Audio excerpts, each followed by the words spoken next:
Hey guys, welcome back to the channel. This is a story about what if Naruto was anbu in fairy tale. Before I start, please support for more amazing content, and do consider subscribing to my channel and share this video with your friends. This is written by the struggling warrior and link in description and support writer. Let's start the video. Chapter 1 Names. All he had ever known was darkness. His room cell was always filthy and lacked barely any light. He was only given enough light to make sure his vision didn't weaken, although, considering the child's healing factor, this might not be an issue. For most children, these circumstances would be terrifying. Children were supposed to be afraid of the dark. The darkness was what held the figures in the shadows and the truth that a child's mind couldn't even begin to comprehend. This child was not afraid though. No, he wasn't afraid for two reasons. 1. He couldn't fear something that he had known all his life. For him, it made more sense to fear the light. It was something so foreign to him that he couldn't possibly understand it. 2. He wasn't allowed to be afraid. The masked people who took care of him didn't allow him to be afraid. Not only that, he wasn't allowed to show any form of emotion. Happiness would be scorned. Sadness would be punished. Anger would be beaten out of him. Fortunately, that was not all that these mask-wearing people taught him, though. No, they taught him so much more than that. They taught him everything. Each day was filled with lesson of words, actions, concepts, manners, and so much more. These masked people who took the name of animals drilled these concepts into him every day. His world was dedicated to learning. Not only that, he was put through drills. He ran, punched, and kicked until he could not move his limbs. Movements called forms and katas were practiced each day. He was taught to move with a grace that no normal child could possibly possess. Learn, train, and sleep.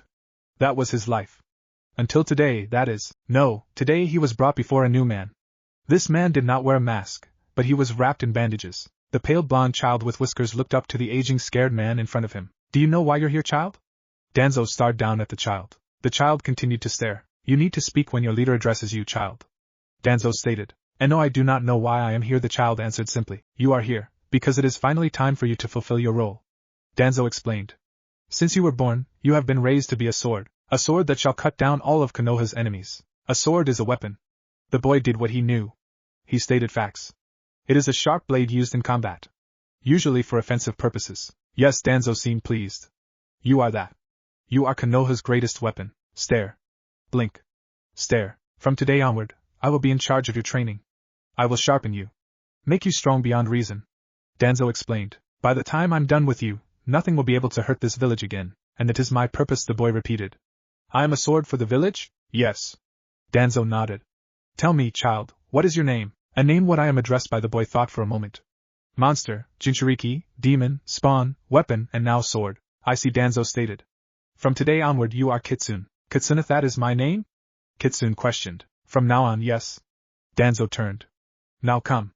There is a lot of work to be done. 1 year, that was how long Kitsune had been training under Danzo. It had been grueling torture.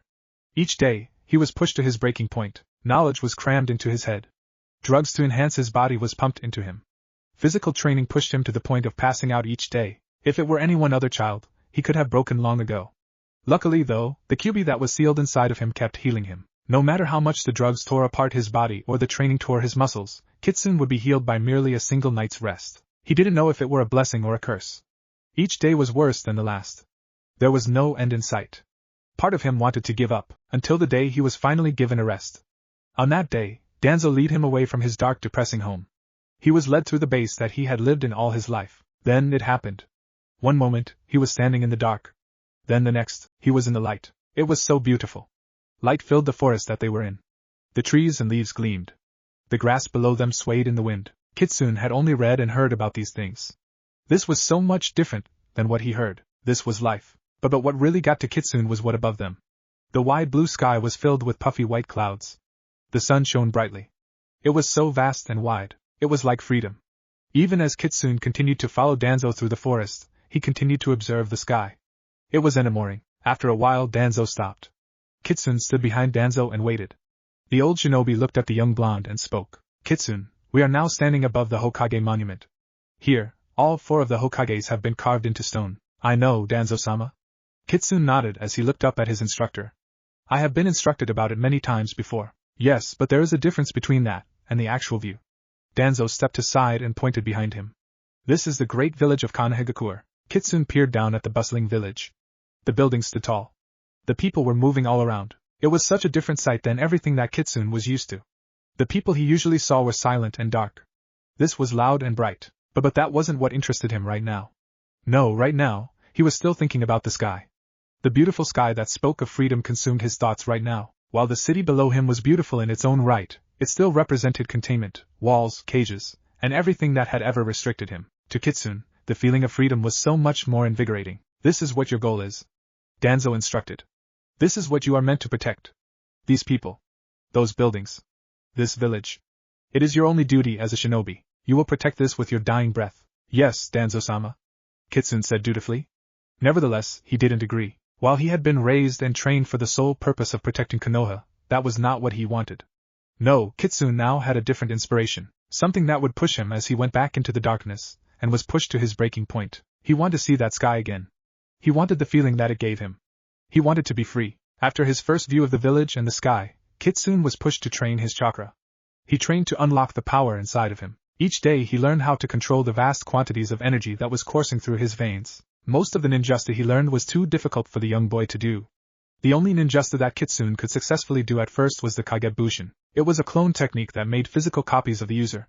Because Kitsune had so much chakra and the technique required only on-hand motion, it was easy for the boy. While it was not exactly what Danzo wanted, the old man was pleased. This technique allowed Kitsune to learn at an incredibly high rate. When a clone was dispelled, its memories returned to Kitsune. To many, this would seem like a perfect way to learn chakra control, techniques, and hand seals while still training his real body. That is, until the mental backlash took its toll. Many nights Kitsune went to sleep with a terrible migraine. None more so than tonight. Danzo had put him through the ringer, and Kitsune had passed out as soon as he returned to his dark room/cell. This night was different though. As soon as he fell asleep, Kitsune woke up. Only it was in his head. Kitsune now stood in a sewer. There was water up to the boy's knees. Pipes lined the wide walls. That wasn't what drew Kitsune's attention though. What really drew his attention was the massive cage. It stood as high as the Hokage monument. Kitsune was sure that he could easily walk in between the massive red bars, but he doubted this cage was for something as small as him. Oh? My flesh bag of a container finally comes to greet me after all these years. A dark chuckle echoed from behind the bars. Why don't you step closer? Because I'm not completely stupid. Kitsune stayed where he was. You would kill me, Kyubi. Ha ha ha ha ha. A giant fox with 9 tails and orange-red fur appeared behind the bars. So you aren't a complete fool. Then you will know that it would be smart to release me now. If you do so now, I will make your death painless. I would prefer to live a little bit longer. Kitsune stared up at the demon. Then when I'm freed, I'll make sure your death is as slow and painful as possible. The Kyubi no Yoko growled. I'll look forward to it. Kitsune noted. You're a cocky little shit, aren't you? Kyubi noted. I don't believe so. Kitsune stated. If you do escape, then I don't have any doubt that you would kill me painfully. It's more of a fact than anything else. You are a strange human brat. No fear, even the face of an all-powerful demon.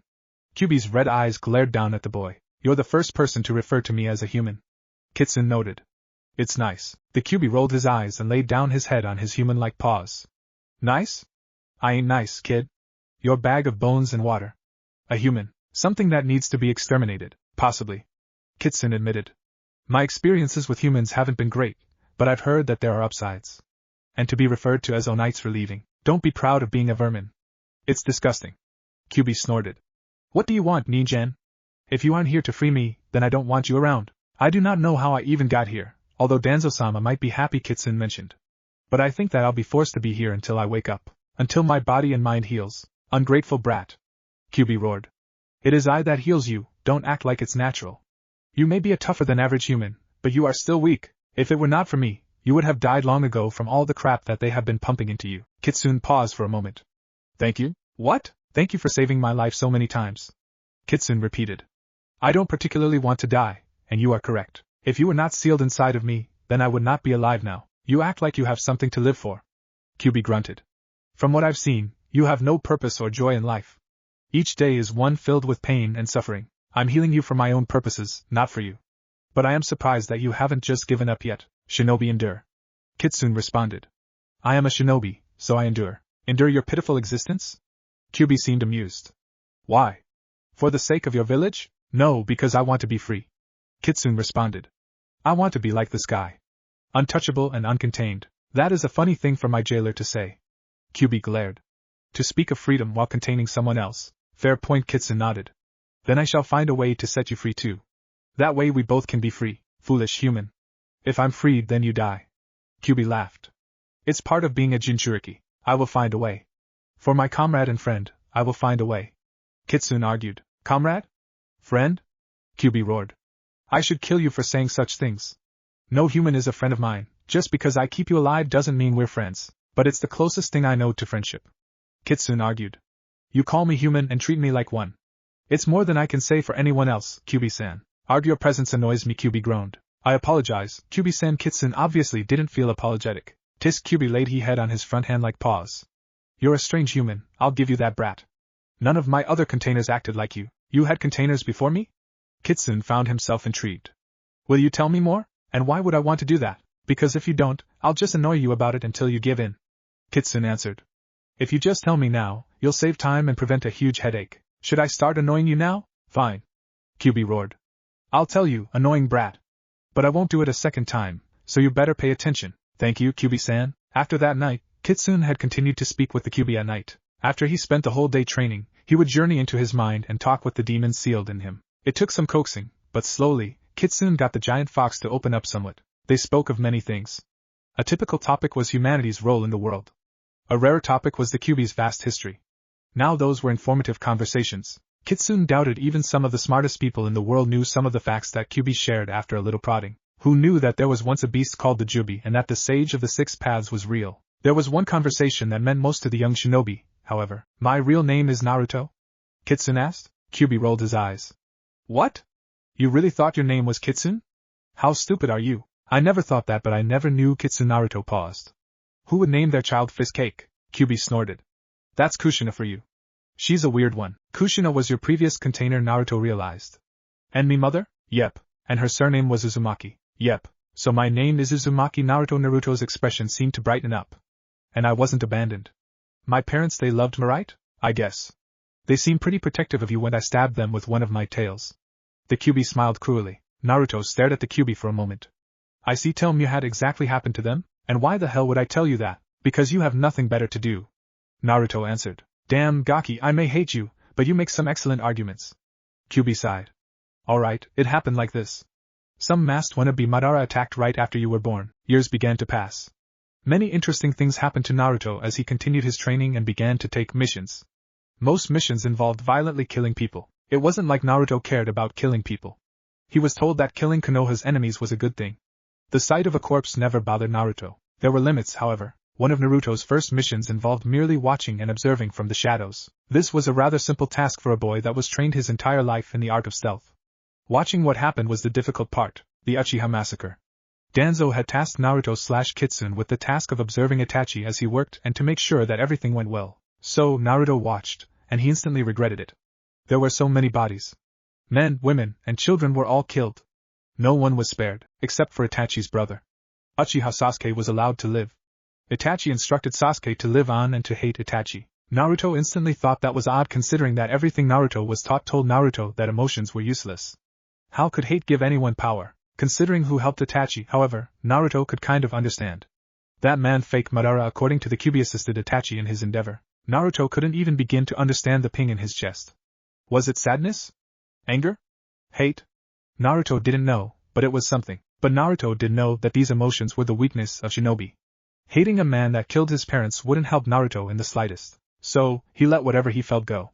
There was nothing he could do about his parents now anyway. How could you let go of your anger so easily? QB asked after everything was done. My anger will only hold me back. Naruto mentally answered.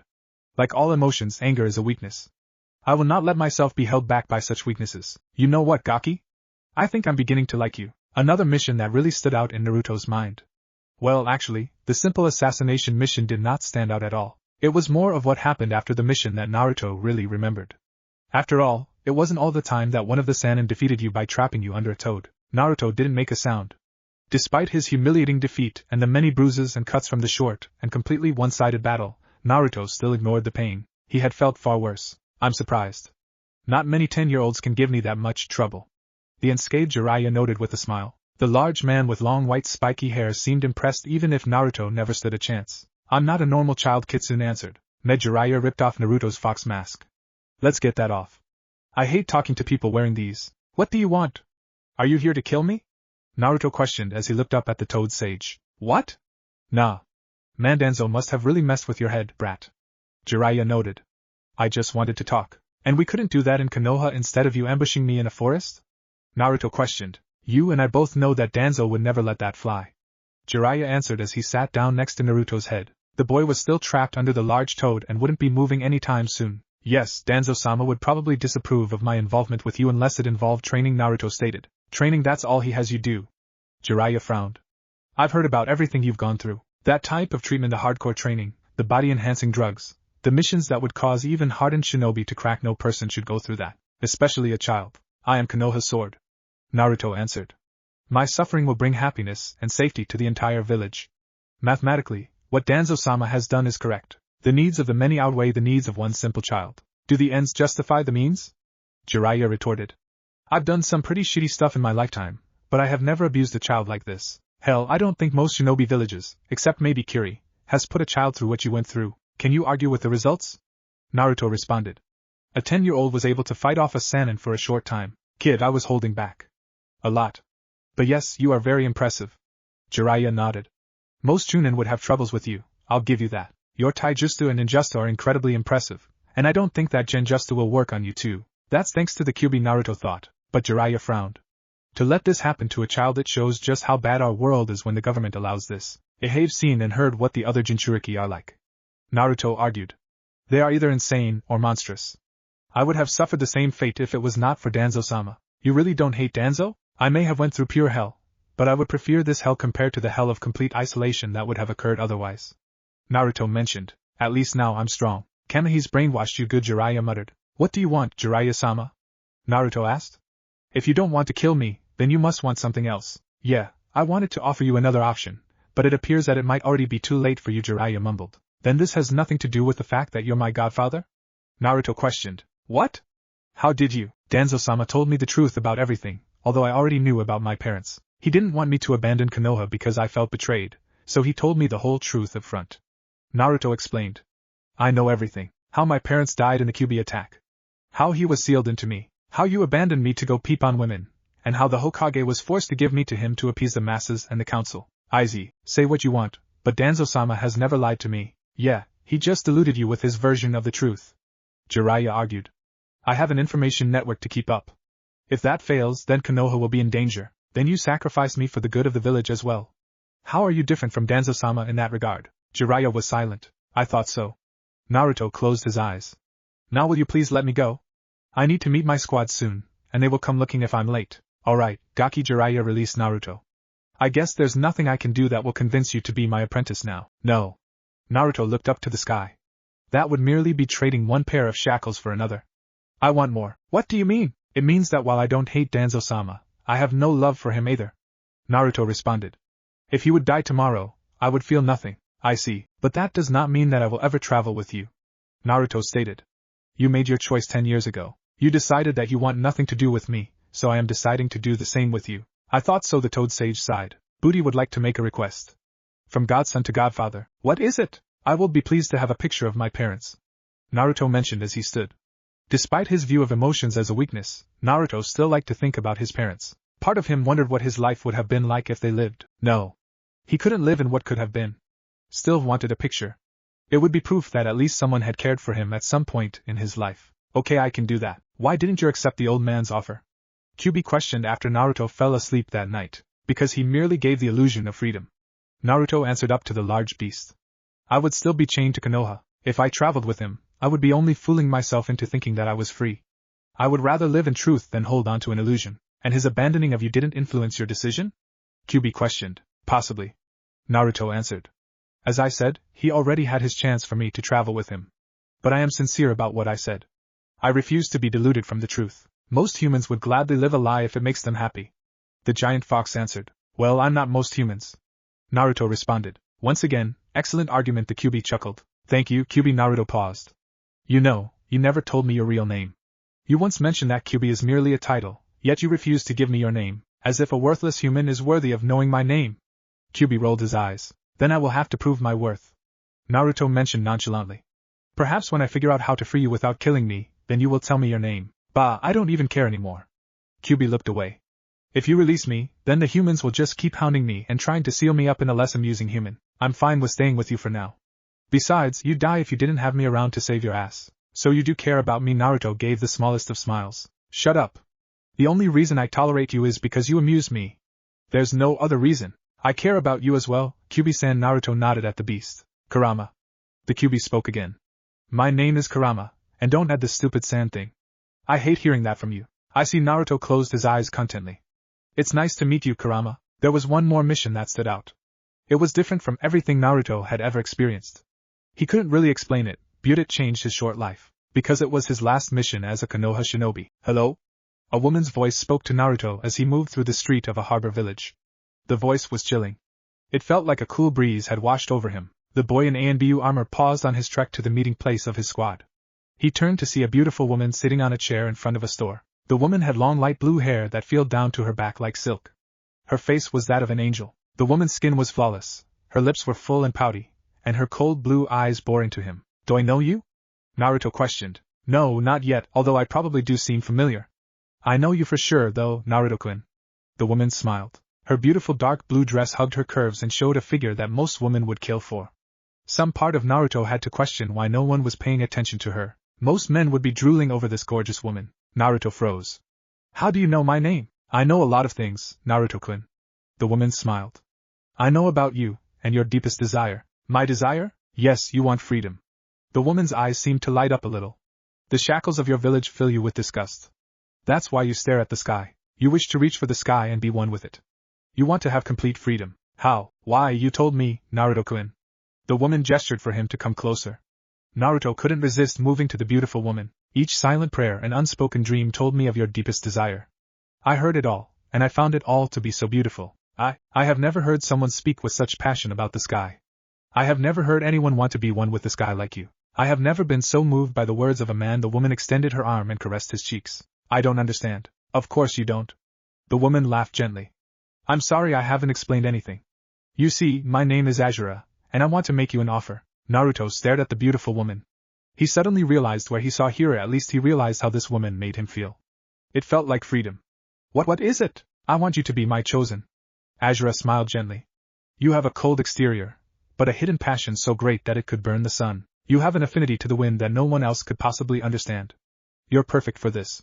No one else is worthy to be my equal. You're chosen? Naruto asked in a small whisper. Yes. The taller woman knelt down to Naruto's height. You will be my chosen. You have the freedom you always wished for. You will have a power that no one else could possibly touch. Not even my southern brother's chosen will be able to compete with your potential. All you have to do is accept. There's a catch, isn't there? Naruto inquired. I love your perception, Naruto-kun. Azura chuckled lightly. Yes, there will be responsibilities to being a chosen. Don't worry though, they won't ever compromise your future morals, and you will never have to hurt someone you care about. Unfortunately, I can't tell you anything more, because I'm pressing the rules as it is. And if I refuse this offer? Naruto asked. Then you will be stuck. You will never obtain what you want most. Absolute freedom will never be obtainable. Happiness will be a fleeting dream. The sky will forever be out of your reach. Azura stated with a sad look. Naruto gave the woman a long stare. He decided. For some reason, I believe you. I'm so glad, Naruto-kun. Azura's eyes lit up as she stood up. But I know that this is a hard choice. I will give you 10 days. I will remain here in front of this store. If you show up, then I shall take you to your new home. Although I doubt that the others will be pleased with the return of what you contain, but I'm sure they'll get over it after they see you in action. And me new home will be Earthland. Azura smiled. Earthland, Naruto whispered. Yes, and there, you will have everything you ever wanted. Freedom. Family. Hope. Azura gestured to the sky above them. Because I will give you the power that will secure all of these. And that is? Naruto's voice was barely audible, but she still heard it. The power to slay gods. Chapter 2, New World. When not on a mission, Naruto was restricted to the inside of Danzo's base. After all, he was a weapon to them. When the battle was finished, the fighter would sheath the sword. Naruto was no exception. Jinchuriki were weapons of mass destruction that needed to be contained. So, during his free time, Naruto was always restricted to being inside and was always under constant watch. As such, he was never allowed to see the sky unless he was on a mission. That was why the Jinchuriki was always ready to be sent of missions. The only time the 10-year-old truly felt alive was when he was on missions that usually involved killing, because that was the only time that he felt even a little free. Thus, he had forced himself to harden his heart on the concept of taking another human life. He took no joy in the act, but it was necessary for his life, and it was the only time he could even get a glimpse at freedom. Now, though, he had received an offer that would give him the chance of freedom that he always wanted. That woman Azura was offering Naruto the chance to escape the shackles of this world and move on to another one. It sounded too good to be true, perhaps it was. He sure as hell hoped that this offer didn't involve him dying. What do you think, Kurama? Naruto questioned mentally as he meditated in his cell-like room. I really don't know what to think, Kit. Kurama's voice boomed in his head. I always thought that Earthland was just a story that the old man told to us. The Sage of the Six Paths? What did he say? Naruto questioned. Truthfully, I don't remember much. I just remember him mentioning something about the true origins or something like that. Kurama stated. There is something I remember though. He didn't go into much detail, but he noted that we all need to avoid someone named Zeref. The old man said that Zeref's power was beyond our comprehension. Beyond your comprehension? But didn't you say that you came from the Jobi, a being that has the combined strength of all the Biju? Naruto questioned. Yes, but I tend to believe the old man. Kurama retorted. Of course, he also rambled on about Zeref being the Mage of Death and to beware the Rabbit Queen, so he might have been senile. Mage of Death and the Rabbit Queen, Naruto repeated. Perhaps he was, but who knows what might be in another world if it exists. You doubt the woman? I doubt the logic of it. It doesn't make a whole lot of sense. Booty still believe her for some reason. Naruto explained. I sense no ill intent from her if that helps. Kurama put in his input. What do you think I should do then? Naruto questioned. After all, this affects you just as much as it does me. I'm stuck with you either way. But I have no love for your stupid village. Kurama snorted. So you would take the offer? What if it isn't true? Like I said, I didn't sense it as being a lie, and I sensed incredible power from her. She's definitely not a normal human. Kurama explained. I see. Naruto frowned. Then the only thing left to decide what I want. But you already know that. That I Dahen, the choice is easy. Danzo-sama, you called for me? Naruto knelt before his master. Yes, I need you to prep for your next mission. Danzo stated. There has been trouble with the border in IWA. I need you to investigate. I shall prepare at once. Naruto stated respectfully. Good. Danzo nodded. Am I dismissed, sir? Naruto questioned from his position. He had received his orders, yet his master did not give him permission to leave yet. Not yet. Danzo answered. Kitsune, there's something we need to discuss. For the briefest of moments, Naruto thought that Danzo knew about his plan. This thought was quickly dismissed though. The only way to do that was to read his mind, and Naruto knew that Kurama would protect his mind and inform him if anyone tried to intrude. So, the boy kept his cool and stated, yes, Danzo-sama, peace is a fool's dream. Danzo noted. It is merely the time to prepare for the next war, and time for people to soften while thinking that they are safe. That is why Ne is necessary. We are the roots that support the village in the dark. Without us, the soft leaves will all fall and die. I know, Danzo-sama. Kitsune stated dutifully. In truth, he didn't really care what the scared man was saying. We need to prepare for the next war. We need to be ready for anything. That is why you need to learn how to use the Kyuubi's chakra. Danzo stated. As soon as you return, we will begin your training in using its chakra. And when you master it, we will be able to obliterate all of our enemies. Not likely. Ha ha ha ha ha. Kurama laughed in his head. Yes, Danzo-sama. Naruto stated. Good. You are dismissed, Kitsune. I will see you when you get back. Danzo ordered expectantly. No, you won't. Kurama took a great deal of glee in mocking the Warhawk. Silently, Naruto moved away from his soon-to-be ex-leader. It was time. This was the chance he was waiting for. Once he was on the mission, he would replace himself with a Kage Bunshin and disappear without anyone noticing. The Warhawk was right about one thing though. You can start training with my chakra if you want, Kurama mentioned. It might help you later. I refuse to become reliant on your power. Naruto spoke to his friend and partner. I am already your jailer. I don't think it's fair to use your power for nothing in return. Besides, didn't you mention that your chakra would hurt me as long as I hold darkness in my heart? So you listened, eh? It's true, even if I lend you my chakra willingly and without trying to take you over, my chakra would still hurt you because of the anger and hatred you hide in your heart. It shouldn't affect you too much with a small bit of chakra, though. Kurama sighed. Knowing that he couldn't hide his inner feelings from his closest friend, Naruto nodded solemnly. And as long as I don't deal with my darkness, I won't be able to use your chakra properly. Thus, it's pointless to try. So, will you try to fight your dark self? No. Not now at least. I have enough to worry about right now. Thinking about defeating myself will become counterproductive. Perhaps when I'm older and stronger, I'll think about it. Like the member planned, escape was easy. One quick clone and substitution was all it took. Naruto knew it wouldn't last forever though. Soon, the clone would run out of chakra and disappear.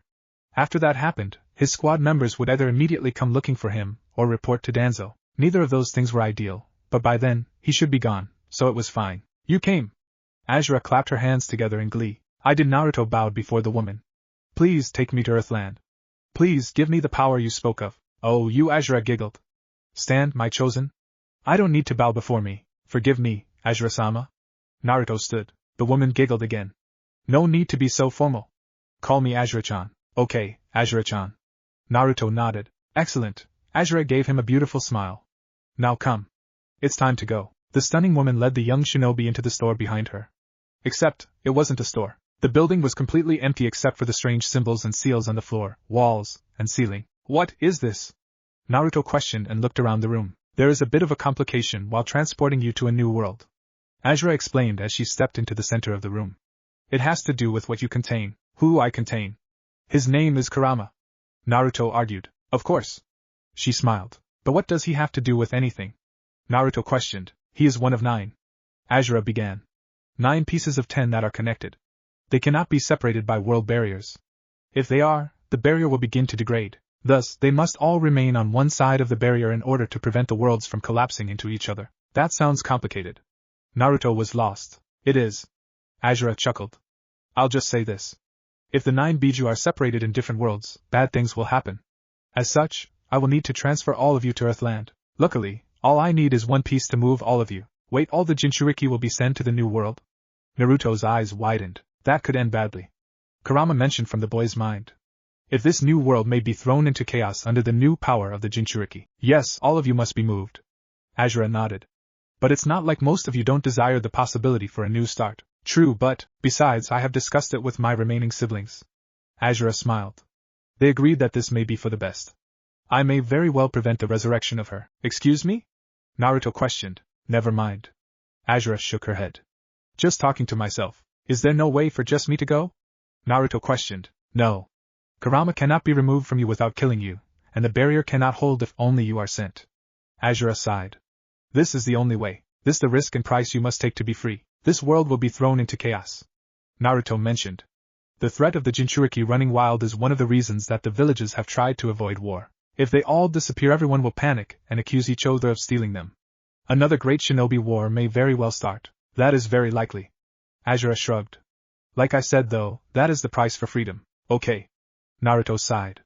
If this is how it must be, then so be it. Let's do this. Good. Step into that circle. Azura pointed to the circle that had the kanji for 9 in it. Kit, are you sure about this? Kurama questioned. This is a very selfish choice. You are forsaking an entire planet for your own needs. Can you live with that? Yes. I do not care for this world or the people in it. Naruto stated mentally. I have already made my choice. I will do anything for my freedom. Besides, war was going to happen anyway. This may very well limit the casualties overall. That's a slippery slope argument. Kurama noted. It may very well end terribly for all that's involved. Perhaps I would care more if I was ever taught to love and to care for others. Naruto stepped into the circle. But that's not who I am. I was raised to be a weapon, and I refuse to be that anymore. From now on, I am not a shinobi, I am what Azura calls me. I am a god slayer, I understand. With that, Kurama was silent. Are you ready? Azura questioned. Yes. Naruto nodded. Very well. Azura then began to perform the ceremony. A few more things you should know. This new world uses magic. Luckily, all shinobi can use magic if trained to do so. It's a genetic trait. I shall place you in a location where you can be trained properly in the art of the sky. So don't move too far away until you find your new teacher. I understand. Also, as a god slayer, you will be tasked with slaying those who call themselves gods. Azura noted. I cannot tell you who your enemy is, but you will find out soon enough. Your enemy shall make himself known to you. Okay. Naruto took a deep breath. And finally, I will not be able to contact you for a long time, so Azura smiled. Stay safe, my chosen, I will. Naruto nodded as he was consumed in a blast of white light. That day, 9 people disappeared without a trace. 9 very important weapons vanished from their homes. Every village that contained those weapons all went into a panic as their Jinchuriki faded away in a blur of light. Panic spread throughout the world as the most powerful being in the world were taken away. No one knew what happened, but everyone began to point fingers at each other. Angry words and fearful accusations were thrown around. Tensions grew to a boiling point. People began to attack each other. Thus, the 4th Great Shinobi War began. Mother Gaara grabbed his head and groaned as he appeared in the middle of the desert. Ga, something was wrong. One moment, the red-haired and blue-green eyes with dark rings around them was sitting on the roof of his house. It was most definitely not a home. The next moment, he was in the middle of the desert. For a second, the boy with a red scar on his forehead thought he fell asleep, and his mother took over. That wasn't it though. It couldn't be. He didn't wake up in a crater surrounded by his father's golden sand. Not only that, the air was different. It was more rich. He could taste it. There was something new, something powerful. Gaara glared around him. He knew the deserts around his village like the back of his hand. This was most certainly not the deserts around his village. Looking around at the vast empty spaces of nothingness, Gaara realized that he was alone. No was always alone emotionally and mentally, but now he was physically alone. Oh well, not like there was a big difference. Still, with no one around, there was no one to kill. He couldn't prove his own existence without any people to kill. Not here are people. Gaara looked and saw what appeared to be a caravan traveling through the desert. Go to them. Kill them. Prove that your existence is greater than theirs. The voice of Mother spoke to Gaara. Yes, a bloodthirsty grin appeared on Gaara's face as the sand moved around them. I will kill them all. Yujitoni was at a complete loss. Merely a few seconds ago, she was sleeping peacefully in her bed. Now, she stood in front of a hot spring. The warm, inviting water was calling to her. Is this a dream? The woman with blonde hair pulled into a braid questioned. She thought about contacting her Biju, but decided against it. The cat hated water anyway, so she would say anything to avoid having her container in it. The fair-skinned woman looked around and noticed that the woman in the springs were looking at her oddly. Yujito could imagine why. She was the only one wearing clothes, and they were pajamas to top it off. Pinching herself, Yujito realized that this wasn't a dream. She was just teleported. Was this because of the enemy?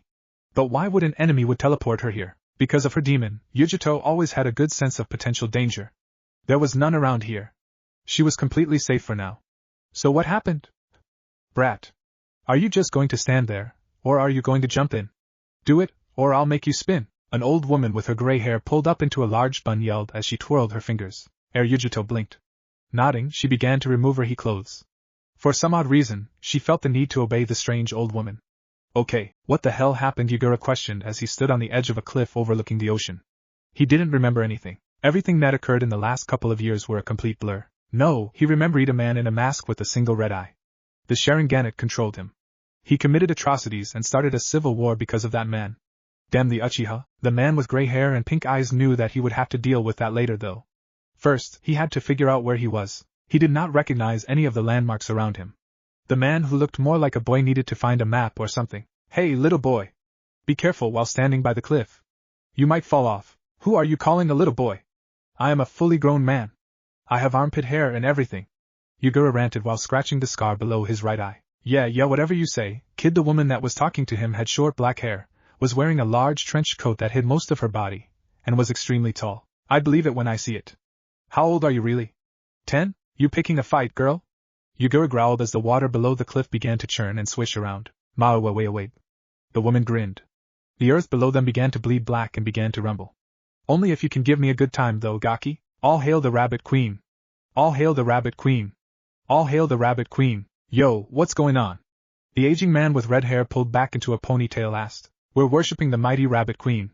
One of widows wearing golden robes shouted. Oh? And who's the Rabbit Queen? Rashi questioned and stroked his beard. Our God, your God. Rashi looked around at the various people bowing before the altar at the center of the church. Would you be willing to tell me more? Of course. We always welcome new members to the church. The girl stood and smiled at the man. She had extremely cute and innocent features. Wow. Rashi grinned. Come. The girl gestured for him to follow her. She led into the courtyard. This is the Church of the Rabbit Queen. It has existed for hundreds of years. We promote the principles of respecting your parents and following the rules above all else. That's why the Magic Council has always been kind to us. Magic Council? Rashi mumbled under his breath. Yes. The girl with mousy brown hair smiled. They even ask us to train some of their specialized mage troops too. All members of the church can use magic. None of us, though, are as strong as the High Priestess. She's a god slayer, after all. God slayer? Rashi blinked. Those exist? Of course. What other kind of person can communicate with gods? The girl nodded. In fact, the High Priestess says that as long as we obey her and the commands of the church, we will all prosper when the Rabbit Queen returns. Steam collected around the armored fist as Han punched the last man standing before him. The force of the blow caused the thug to be sent through the wall of the bar and into the road that led to the building. Han had found this building shortly after teleporting. It was rather run down and broken, but it had people in it. Each person had the same odd tattoo though. It confused Han. Was the symbol like the one on his headband? He didn't recognize the symbol, though. What village were they from? The giant of a man who was covered completely in red and black armor decided to find out. He walked into the building and was immediately attacked. The attackers were as weak as flies. One blow, and they were out. Then, the rest of the flies attacked. The masked Han made quick work over all of them. It was easy. The bad thing was that now he couldn't ask them any questions. Wait, there was still one weakling that was conscious. He was hiding in the corner. The thin man with rat-like features looked like he was about to cry. Han walked to the crying man. Answer my questions. Anything you want. The sniveling man whimpered. Where am I? Han questioned as he reached down and grabbed the man by the collar. Why, you're at the B base of the Dark Guild, Purple Skunk. The rat man cried as he was lifted up into the air. Guild? Purple Skunk? Han didn't know if he should be confused or amused. Why yes, whatever, we'll get to that later. Han grunted. What country are we in? Fiori. Fiori? Where was Fiori? Han had never heard of it before. Was it close to IWA? Get up, worm. It's time to work. One of the men wearing dark robes laughed as he mocked the prisoner. I don't feel like it. Utakata shrugged. His long brown hair fell over the left side of his face and hid his brown eyes. The boy also wore a light blue kimono with bubbles on the side. What? The other one of the men wearing dark robes sneered. You think you have a choice? Yes, Utakata raised the pipe he had in his hands and began to blow bubbles. Fool! The man that Utakata dubbed the Fat One shouted as he waved his wooden staff around. Sparks flew off the weapon. Utakata just continued to blow bubbles. Get up now! The ugly one whined. His voice hurt Utakata's ears. Utakata shrugged and looked up at the men. How about this, you leave me alone, and I won't kill you. I'm alright staying here for now until I figure out what happened, so as long as you don't annoy me, you'll be fine. Moron. The Fat One stepped up to Utakata. Who do you think you're talking to? We're members of the cult of Zeref, and I'm the Jinchuriki of the Rokubi. Utakata sighed. I think I outrank a fat fool. Raw. In anger, the Fat One swung his staff at Utakata. Fool. Swoosh. A giant bubble appeared from Utakata's pipe. Pop! The bubble blew up and sent the Fat One flying out of the cell. Ah! The ugly one's eyes widened. Leave. You are only allowed to talk to me if you bring me food and water. If you don't, then I will have searched for some, and you might get hurt, Utakata warned. Wah! The ugly one ran out of the cell. After teleporting, Utakata found himself outside a large tower. He allowed them to capture him to find out what they wanted, but the Jinchuriki refused to work for them. He wanted to use this time to figure out what to do next, but he was comfortable and content right now. He might just stay here a while and meditate. Annoying little brat. An elderly pink-haired woman yelled and swung a broom at the mint-haired girl. Get out of my house! Buditsa Tree-Fu mumbled as she rubbed her tan arm. I thought I could sleep here. No! This is my home. Get out! Poorly Yusuka shouted. Fu allowed the woman to hit her with the broom. She received worse from her fellow villagers. Booty don't know where I am and the air seems weird, and that doesn't give you the right to barge into my home, stupid human. Poorly Yusuka growled. What did you call me? Fu's eyes widened. Human! I hate humans. They're disgusting creatures. Poorly Yusuka noted. You called me a human, Fu mumbled as her eyes teared up. And no one has ever called me a human before. Huh, why? Fu began to weep for joy. What are you doing? Poorly Yusuka froze as Fu jumped up and hugged her. Thank you, Fu cried into the elderly woman's dress. Yo, Killer Bee swung his arms around rapidly. I am Killer Bee. You like what you see? Because I am the king. That fights in the ring. No one can beat me. So they run up a tree. B is the best. Above all the rest. Ah. The bald elderly dressed in drag leapt to his feet and began to clap. Bravo. Excellent. Encore. The dark-skinned, blonde-haired man with sunglasses stuck out his chest in pride. Finally. Someone appreciates my talents. Yo, B, you're an idiot and your rapping sucks. Gyuki the eight-tailed octopus bull yelled at his host. Aren't you concerned at all that we are clearly not anywhere near Kumo anymore? No. Yo. Killer Bee needed a vacation from all the boringation. Killer Bee exclaimed in his mind. That's not even a real word, dumbass. Gyuki cried. So tell me, B. Bob, the master of the Blue Pegasus Guild, grabbed B's muscular arm. What brings you to my little guild? Yo, I was lost, but now I'm found, dog. B raised his arms to the sky. I see, Bob giggled. Tell me, B. Do you want to join our guild? The blonde-haired woman with glassy blue eyes blinked as she saw what appeared to be a 10-year-old in the middle of the forest. He appeared to be practicing throwing knives. What are you doing? Waiting. The boy with cute whisker marks on his cheek said, but did not turn. Waiting for what? The woman questioned. Her white sundress waved in the wind. My future teacher. The boy stated. Teacher? What are you learning? The woman's blonde hair flowed behind her like a wavy curtain and her pure blue eyes lit up with curiosity. Magic. Sky magic. The boy turned. Sky magic. The woman tilted her head in confusion. Your teacher knows sky magic? That's a rare form of magic. Are you sure that's what you're going to study? Yes. I haven't met my new teacher though. I was just told to wait here, the boy sighed. By who? The woman asked out of pure curiosity. A woman named Azura. The boy answered. I see, Azura? How did this boy know that name?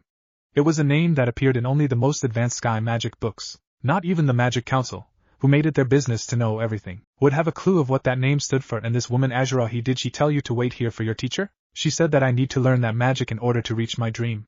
He informed her. And that is? To touch the sky. Shka ha ha ha ha ha ha ha ha. The woman burst out laughing. Why are you laughing? The boy frowned. He looked insulted. Oh ha ha ha, I am sorry. The woman smiled brightly. I didn't mean to offend you. I just haven't heard anything so ridiculous since I was a loudmouth kid with strange dreams of my own. I see. You know, I practice sky magic. The woman noted. You do? The boy's eyes lit up. I see, then you are the person Azura said to wait for. He bowed. My name is Naruto Uzumaki. Please teach me to touch the sky. The woman eyed him. He appeared to be wearing some weird kind of armor. He looked like a soldier, a child soldier who had gone through too much. His eyes showed suffering and pain. The woman instantly felt sympathy for him. Despite the strangeness of the situation, she felt as if this was a destined meeting. Yes, I can teach you if you want. April extended a hand towards the bowing boy.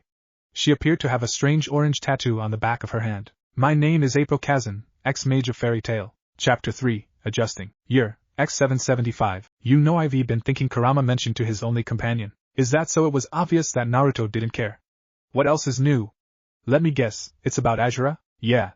Okay, I know we went over this kind of stuff 100 times by now, but what about my Yin chakra? What about it? It was sealed into the Shinigami's stomach with my father. Naruto mentioned. But wouldn't that mean that would weaken the barrier she was talking about? Kurama questioned. Perhaps the Shinigami exists outside the barrier or some shit like that. Naruto stated. Now be quiet. I need to concentrate. Whatever, I was just asking a question, Kurama grumbled and placed his head on his paws. It's just strange to wonder about. Plus, it seems that Azura is a god, so why would she give someone the power to slay her? And what's the connection between our home world and Earthland that the old man used to talk about?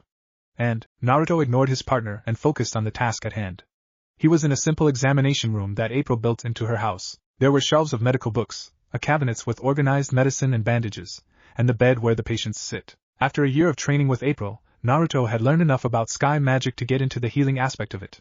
That was one of the differences between sky and wind magic. Not only was sky magic devastatingly strong, it had the ability to heal people.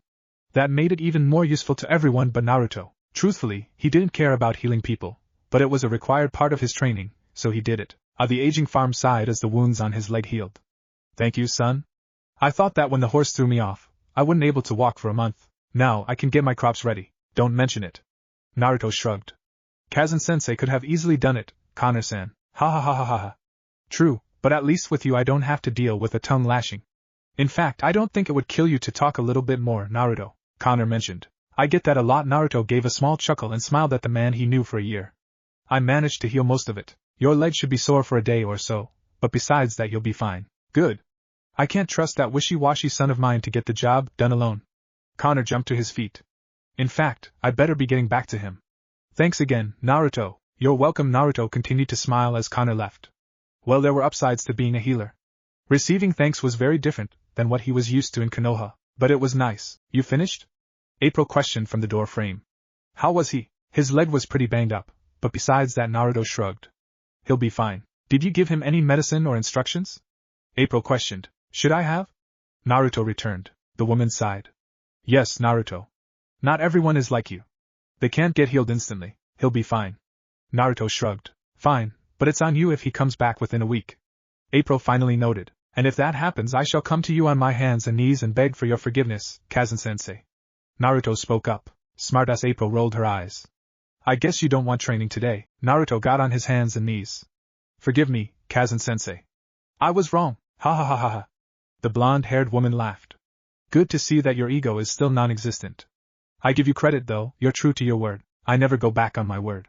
Naruto raised from his bow. Even if I was being sarcastic. Good to know.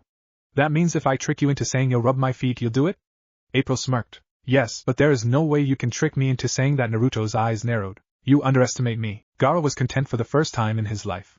For the past year, he stayed in this desert and killed anyone that passed. Luckily, he quickly found a small oasis that had plenty of water and food. The red-haired boy usually stayed in the shade of the oasis and waited for anyone to appear in the horizon. And if someone appeared, well, Gaara would prove his existence was greater than theirs. The greatest part was that at nights, he could let himself sleep. Mother always took over when he let himself unconscious. Back at Suna, if he allowed this to happen, his father would stop his rampage and place him in lockup with guards to make sure he stayed awake. Now, though, he could sleep from sunrise to sunset. Gaara was just grateful that Mother didn't move too far from the oasis. He actually enjoyed life while staying by the oasis. Gaara took a deep breath. Over the past year, he learned about this new world that he was in. Despite his desire for blood, Gaara listened to the people that passed by before killing them. He now knew what the weird feeling in the air was. It was magic. Apparently, that was the main form of energy in this world. That explained why the air was so rich. Magical energy was everywhere. While about equal in strength, magic was superior to chakra in one aspect. It was an outside source that people didn't need to live. If a magic user ran out of energy, they could just absorb more later. Chakra users, however, could possibly die by using too much energy. Gaara thought about trying to work with magic, but it didn't work all that well. He tried to use his new magical abilities to control sand, but it didn't work the same way as with chakra. He could barely get it to move. Not that he stopped trying. When not killing travelers, Gaara didn't have a whole lot to do, but when there was someone nearby, "Hey you!" a voice snapped to Gaara. "Have you seen a demon around here?" "I've been contracted to kill it," Gaara grinned darkly. It was time to prove his existence again, so I wasn't the only one sent here. Yujito noted as she nursed her drink. "Yeep, both of us were mashed to here in a flash, dog." B nodded his head. "You know I hate being called dog, B?" The 21-year-old woman glared. "Can you please take this seriously? We've been gone from home for over a year." B looked around the guild hall of Lamia Scale. After hearing that this guild had a mage that had cat-like tendencies and blew fire, B basically ran here from his own guild. Rubbing his guild mark, he mumbled. "Sorry, it's fine, B." Yujito sighed. "It's just how you are." Yeah, B nodded. "It is how you been, number 2? Pretty damn great," Yujito admitted. "This has been the most relaxing year of my life." "Me too, booty miss home." B noted. Yujito was silent. "You don't?" B raised a blonde eyebrow. His shades hid the confusion in his eyes. I worked hard to gain the respect of everyone in Kumo, but their eyes Yujito shuddered. No matter what, they feared and hated me. Here though, she looked around. Her guild mates were cheering and laughing. Her guild master Oba Babasama was currently spinning a few of them that mouthed off to her. Her usual partner in missions, Jura Nikis, who oddly enough was bald at the age of 18, was sitting patiently nearby. He was waiting for her to finish so they could go on their next mission. There was even a few kids in the guild. One looked like a dog boy and the other had really large eyebrows. "I am happy," Yujito noted. "More so than I have ever been. I don't know what happened, but I'm grateful. Too am sorry that I feel that way. I know you must miss your brother." "I do, but it is nice not to have to be yelled at by a bro, but I promise to always have his back, yo." "Sorry, force of habit." B gained a sheepish grin. "So will you work to find a way back?" Yujito questioned. "I'll try, but I don't know if I can." B frowned. "This complicated stuff isn't my forte and I do enjoy my time in Blue Pegasus. I've met some of the mages from there, you definitely fit in there." Yujito smiled. "That I do," B groaned and rose to his feet. "Well, I leave you be, cause this B needs to get back to the nest, dog." "I'm a cat, not a dog." Yujito rolled her eyes. "Word, kitty cat, word." B then began to leave. "Take care, yo." Seeing that her visitor was now gone, Jura approached the woman. "Your friend was very strange, Yujito." "Yeah, but you won't ever meet a more loyal guy." Yujito smiled. "Yujito." "Jura." Oba jumped on top of the counter of the bar and spun her fingers in circles. "You need to get going or you'll miss your train. You must not disappoint our clients." "Spinning." "Yes, Sobasama." Yujito snapped to attention. Her eyes were sharp and her stature was rigid as her militaristic instincts kicked in as she saluted the guild master. "I will uphold the high standards of Lamia Scale." "I know you will," Uba declared. "You should all work as hard as Yujito. She sets the bar for all of you." Granted, if she was around in my days. Everyone groaned as Uba began to lecture them again. Even Jura looked bored. Yujito, however, stood at complete attention the whole time without moving a muscle. "Sky shot!" Naruto yelled as he sent a blast of air towards his teacher.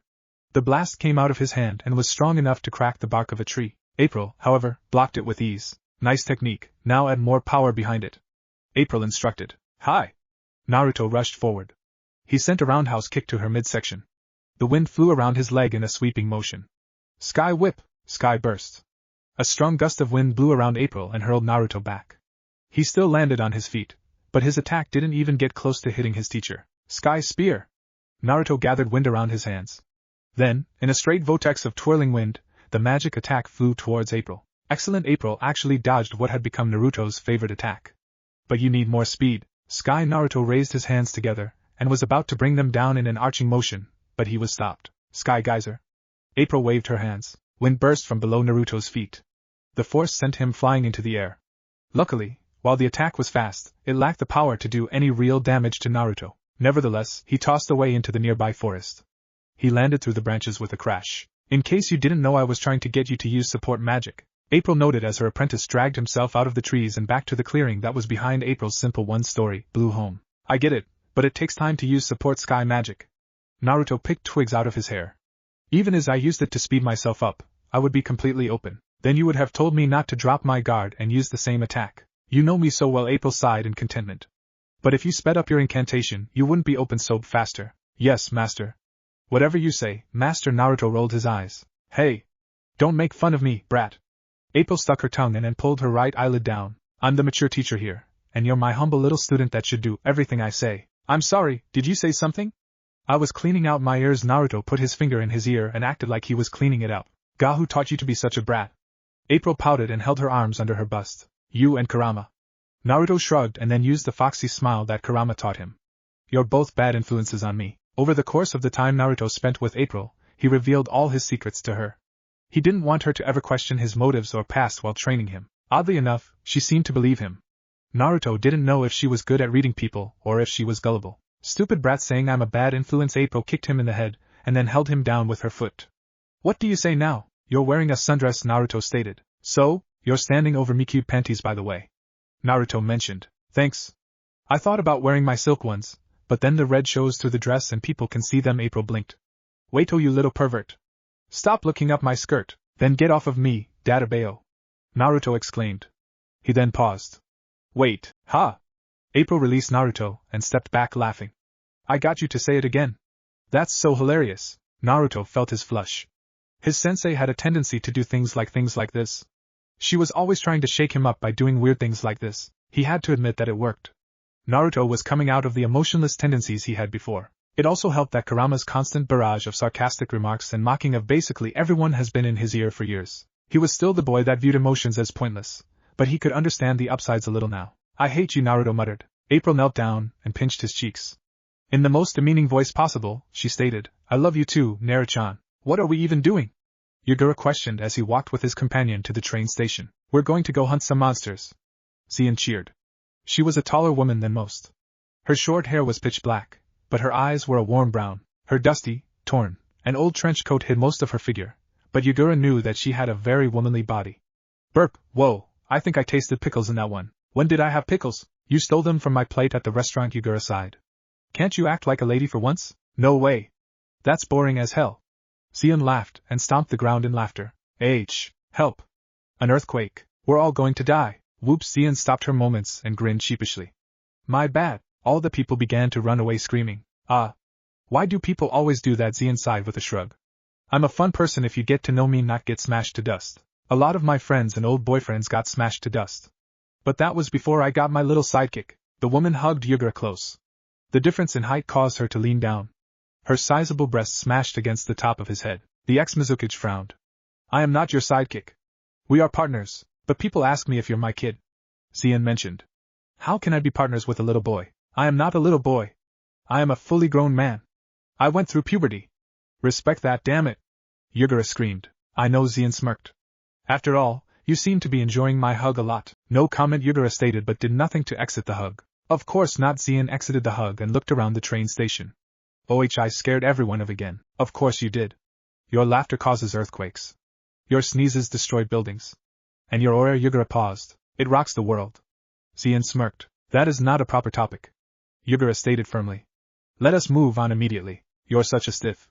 Zien spat on the ground and scratched her armpit. And you are a slop. Yagura noted. Thank you? It was not a compliment. I'll take it as one. Zien blinked. I destroyed the tracks by accident. Crap. Yagura sighed and slumped down. Now what? Can we take the turtle? Zien questioned. No. Last time you got so excited you almost put a crack in his shell. He is still quite displeased. Yagura noted. Time for the catapult then. Earth God's catapult. Zien noted. She waved her arms to the side. Beside the train station, the earth began to turn black and shift. A giant catapult was formed. Let's go. Damn. Yagura followed the cheering woman. I hate that cursed catapult, Rashihan noted as he leaned back in his chair. What's with the white and gold robes? Rashi blinked and looked down at his clothes. You see, there was this girl. You never change, old man. You see a pretty face and some wide eyes and you're wrapped around some girl's finger. Han laughed harshly. Are you that desperate for some affection? Not everyone is as gruff and cold as you, Han. And like you're one to talk about acting strange. Rashi eyed the place where Han was sitting. You start a dark guild and sit on a throne? I thought you hated authority figures, and what better way to stick it to those stiffs in the Magic Council than making a dark guild? Has shrugged from his spot on the throne. It wasn't even really that hard. I just started beating people up, other people started following me, and then Death's Caucus head was born. I can see that Rashi looked around the surprisingly well-kept building. It was filled with people. They all didn't look like criminals. Most of them were incredibly normal. There were even a few kids here. One of them seemed to have an owl head. I'm surprised that these are the people that follow you. They seem sonnet violent. Just because we are a dark guild does not mean we are bad people. Han stated. We just don't want to conform to the Magic Council's whims. That I can understand. They can be real assholes sometimes. Rashi sighed when he remembered when a few of the members came to the church and acted like they owned the place. But I'm not here about any of that. Then why are you here? Han questioned. I heard about you.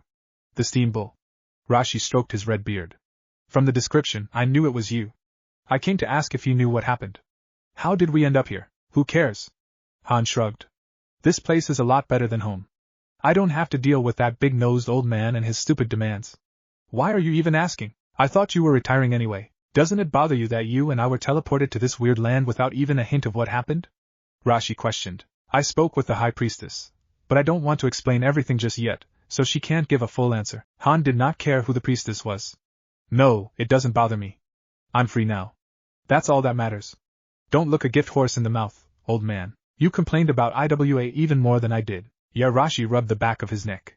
At least now I can grow old in peace. That's the spirit. Are you still mad? April questioned. They were in the small kitchen that she had in her home. It had a simple stove and sink, but there were pictures of flowers and clouds everywhere. The sky magic users even painted the ceiling to look like the sky and the floor to look like a garden. I was never mad. Anger is a useless thing. Naruto took a bite of the vegetable on his plate. It makes people illogical and causes them to do things they regret. It is a human emotion, Naruto. April noted with a frown. It isn't useless. Of course it is. Naruto eyed his teacher. It is something that only brings suffering. You're wrong, April stated. It doesn't bring suffering. It is meant to bring an end to suffering. People get angry because things become unjust or unfair. Anger is a sign of passion and pride in what we care for. Whatever. Naruto shrugged. April frowned.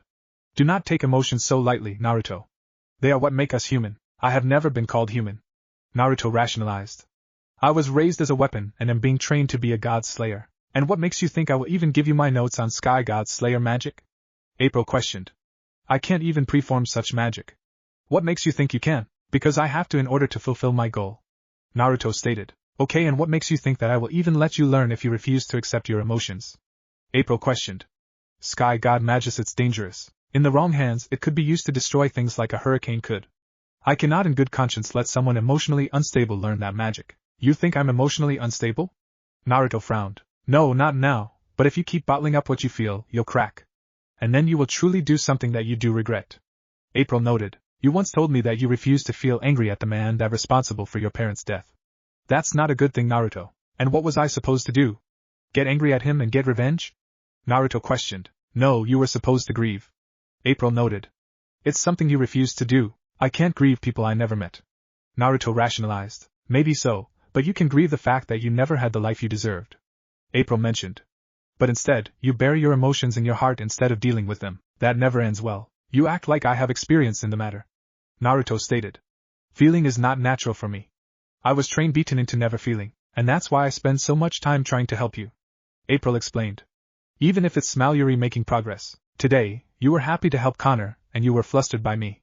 But until you're willing to open up, you will never be able to find happiness. And no, I will never be happy until I learn Sky God Slayer magic. Naruto stood from the table. And you refuse to let me teach myself, because you're not ready. When will I be ready? When I say so? Then never. Naruto frowned.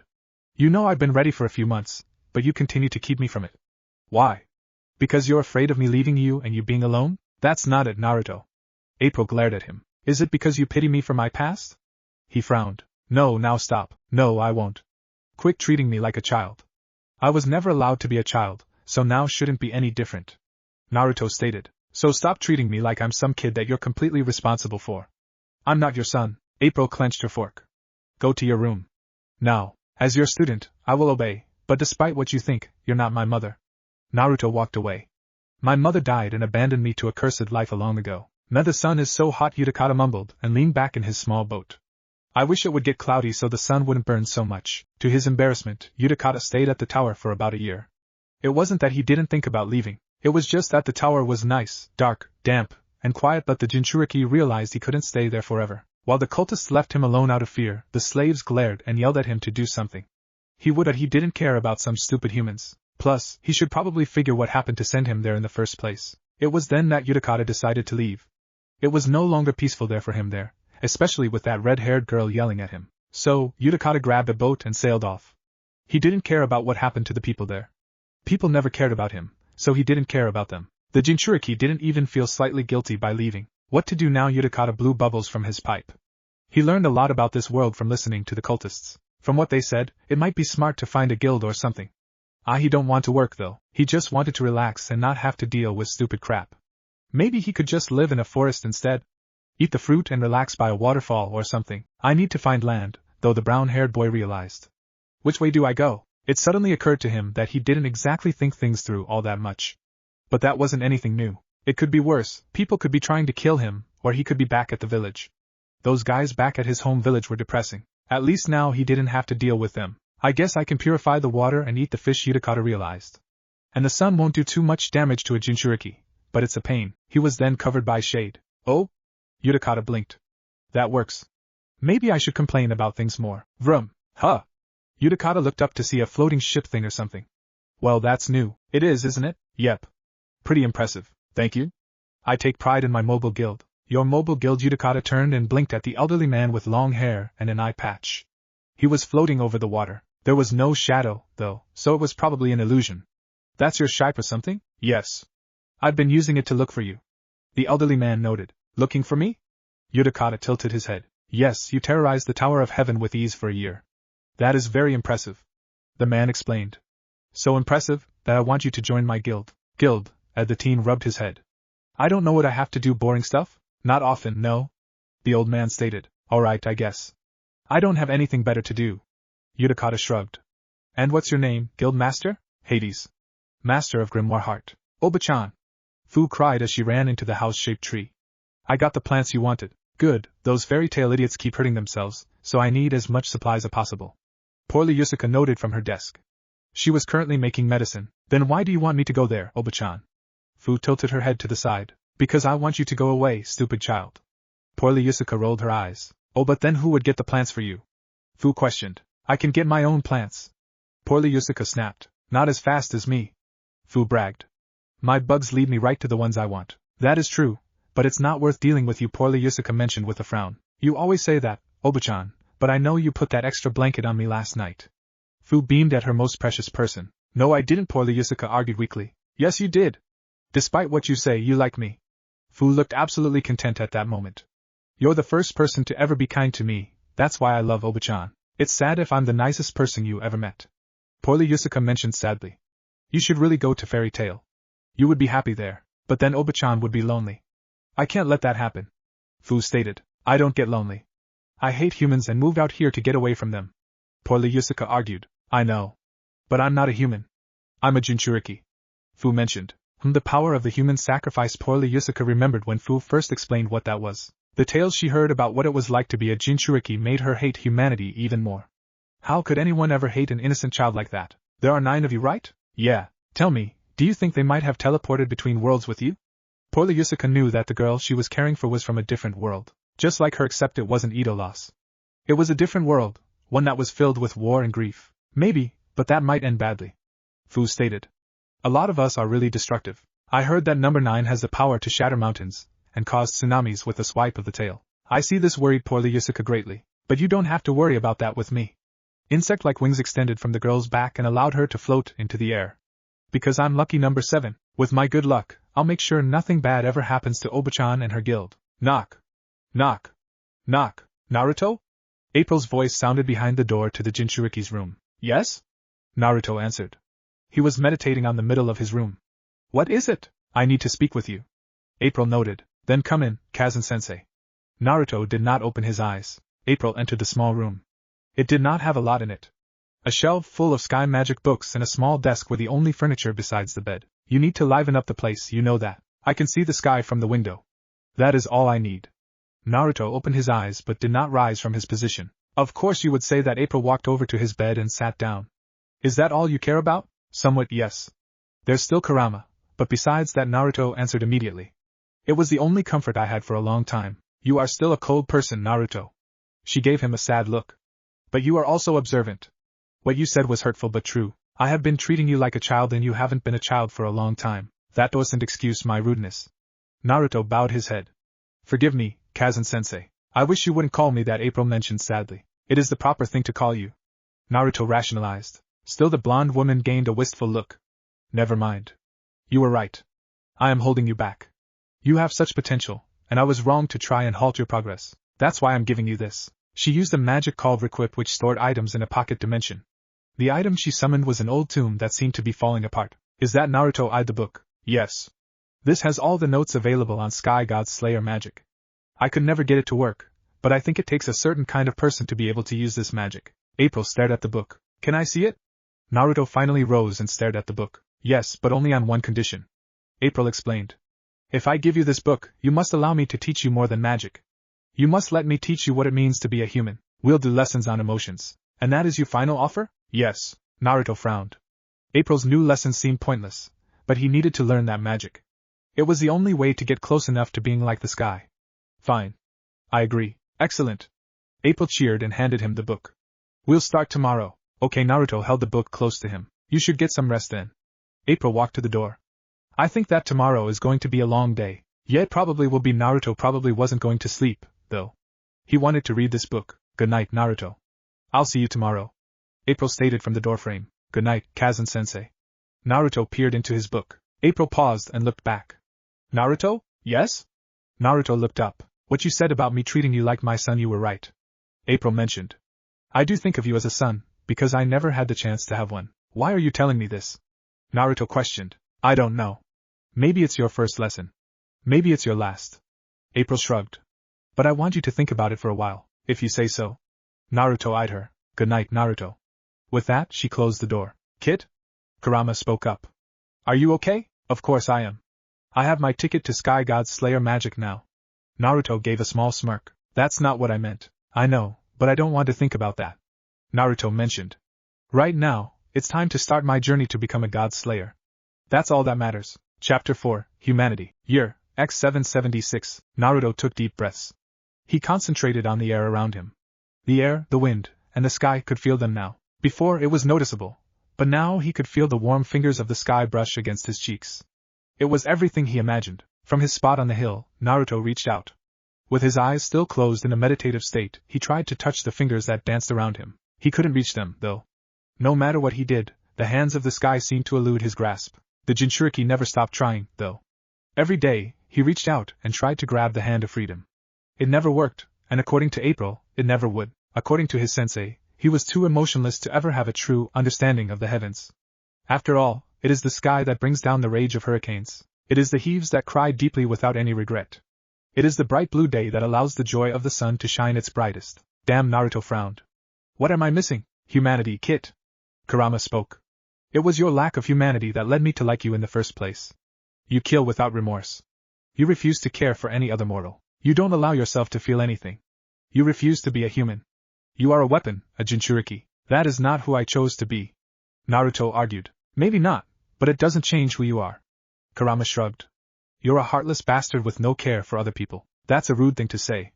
Naruto noted. But it is true. Naruto had no argument. Opening his eyes, Naruto peered at the blue sky above him.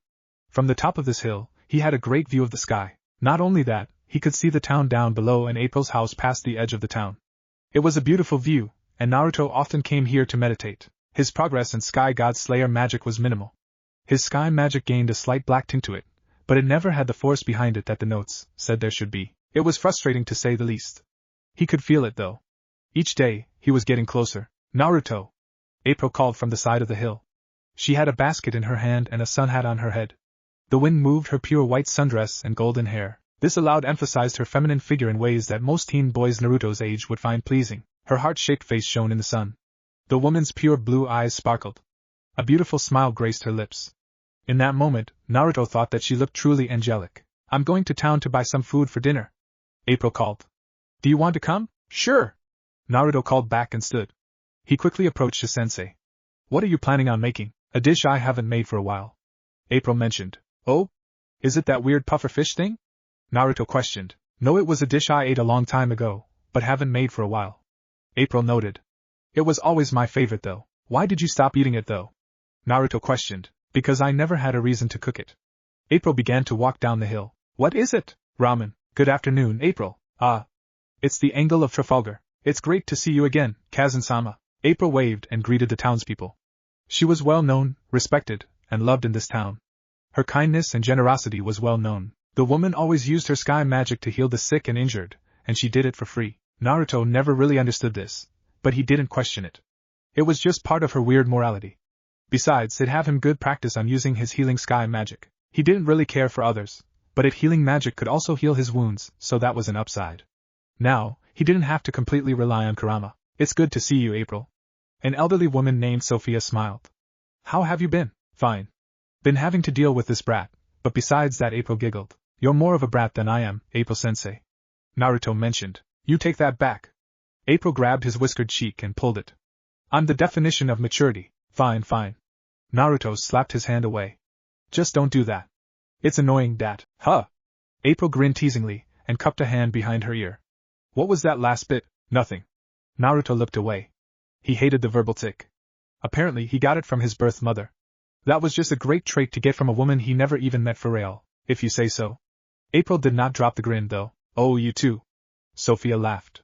You're always fun to be around. Whatever. Naruto shrugged with a neutral look. He was quick to gain his composure. So, what you gonna buy, auntie? A head popped out from behind the stand that they were at.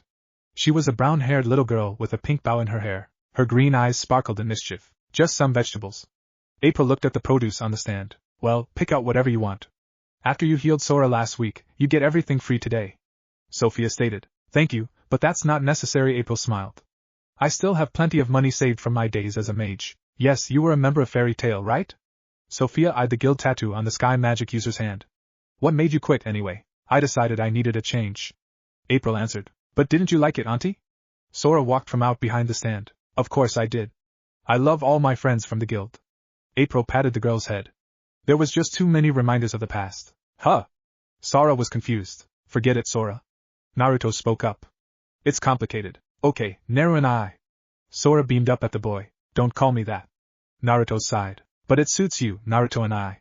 Sora stated. After all, you let me play dress up with you all the time. That means nothing. Naruto stared down at the little girl in the blue dress. Of course it does. Sora smiled. We're friends. That's why I made you this. Sora held out a crown made of flowers. It was colorful and pretty. This did not suit Naruto at all. No, please, no, please, no, please. Sora's eyes went big and filled with tears. Damn. Naruto bowed his head and let the little girl place the flowery crown on his head. April laughed. I love it. How adorable, Naruto-chan. Naruto was silent. Now a piggyback ride. Sora demanded. Fine, but don't cry this time. Then don't jump from the rooftops. Oh, I hate when they do that. Sophia frowned. Sora could get hurt. Trust Naruto a little. April smiled. He has excellent coordination. He won't drop her. You have a lot of faith in your student. Sophia noted. Of course. April nodded, and I noticed Sophia gave the woman a knowing look. You have been much happier with him around. I always wanted a son. April admitted. She gripped her stomach tightly. But I never had one properly. Oh? Never found the right man? No, it's not that. April gained a saddened look. I just can't have one. It's always nice to speak to everyone in town. April noted as she and her apprentice began their trek home. I guess. Naruto shrugged. He was carrying the basket full of food that they bought. You know, Sora just adores you. I think she has a crush on you. April smirked at the boy. That's nice, I suppose. Naruto didn't seem to care. I think it's sweet. April chuckled. Maybe in 10 years when she's 18, you'll get married. Married? Naruto raised an eyebrow. Where did that come from? It's a woman thing. We like to think about such things. April giggled. They passed by Connor-san's farm and made sure to wave at the farmer and his family. After they passed the farm, Naruto spoke up. I don't like the concept of marriage. It seems like something that restricts freedom. Well, it kind of does. April admitted. But it's an expression of devotion and commitment to another person. No thanks then. Naruto frowned. I don't want anything to hold back my freedom. You'll change your mind when you fall in love. April noted, doubtful. Even though I was young, Danzo-sama made sure that I began my training to resist seduction. Naruto mentioned. That's not what I meant. It's not about lust. It's about love. April mentioned. And you think I'm capable of loving someone so much that I would restrict my own freedom for her? Naruto scoffed. Not likely. Perhaps you will change your mind one day. April shrugged. April-sensei. Naruto spoke up. Yes? April turned to look at the boy. Were you ever married? Naruto questioned. You speak with such passion about it, but you don't wear a ring and you don't have any wedding pictures. Two do have all those things. They're in the attic. April gained a sad look. I don't want to think about them though. Marriage is only until death, after all. How did he die? Naruto questioned. He was killed on a mission. April explained. We were on the mission together, but we were separated and I couldn't get to him in time to save him. I'm sorry. Naruto stated. I didn't know. It's fine. April smiled sadly. It happened a long time ago. Naruto looked up from his notes to look over at April, who was cooking dinner. April-sensei, may I ask another personal question? Oh? You're very inquisitive today, Naruto. April noted as she worked at the stove. Very well, what is it? You talk about fairy tale a lot. You clearly loved your guild. Why did you leave? Naruto questioned. Many different reasons. April noted. Too many empty bedrooms at my old home, the constant looks at pity, the dreams I knew would never come to be. Dreams? Naruto took notice of that. Yes. April nodded. I always wanted to be guild master, just like the first one, Master Mavis. Booty knew after what happened, I could never do it. Oh? Naruto raised an eyebrow. Why's that? I had many reasons. April sighed. It started when I found out I was infertile, then my husband died, and then I tried a forbidden form of magic. It ended badly. Master Makarov was angry, but forgave me. He said we could move past it, but I couldn't. There was too many bad memories. So I left and came here. I see.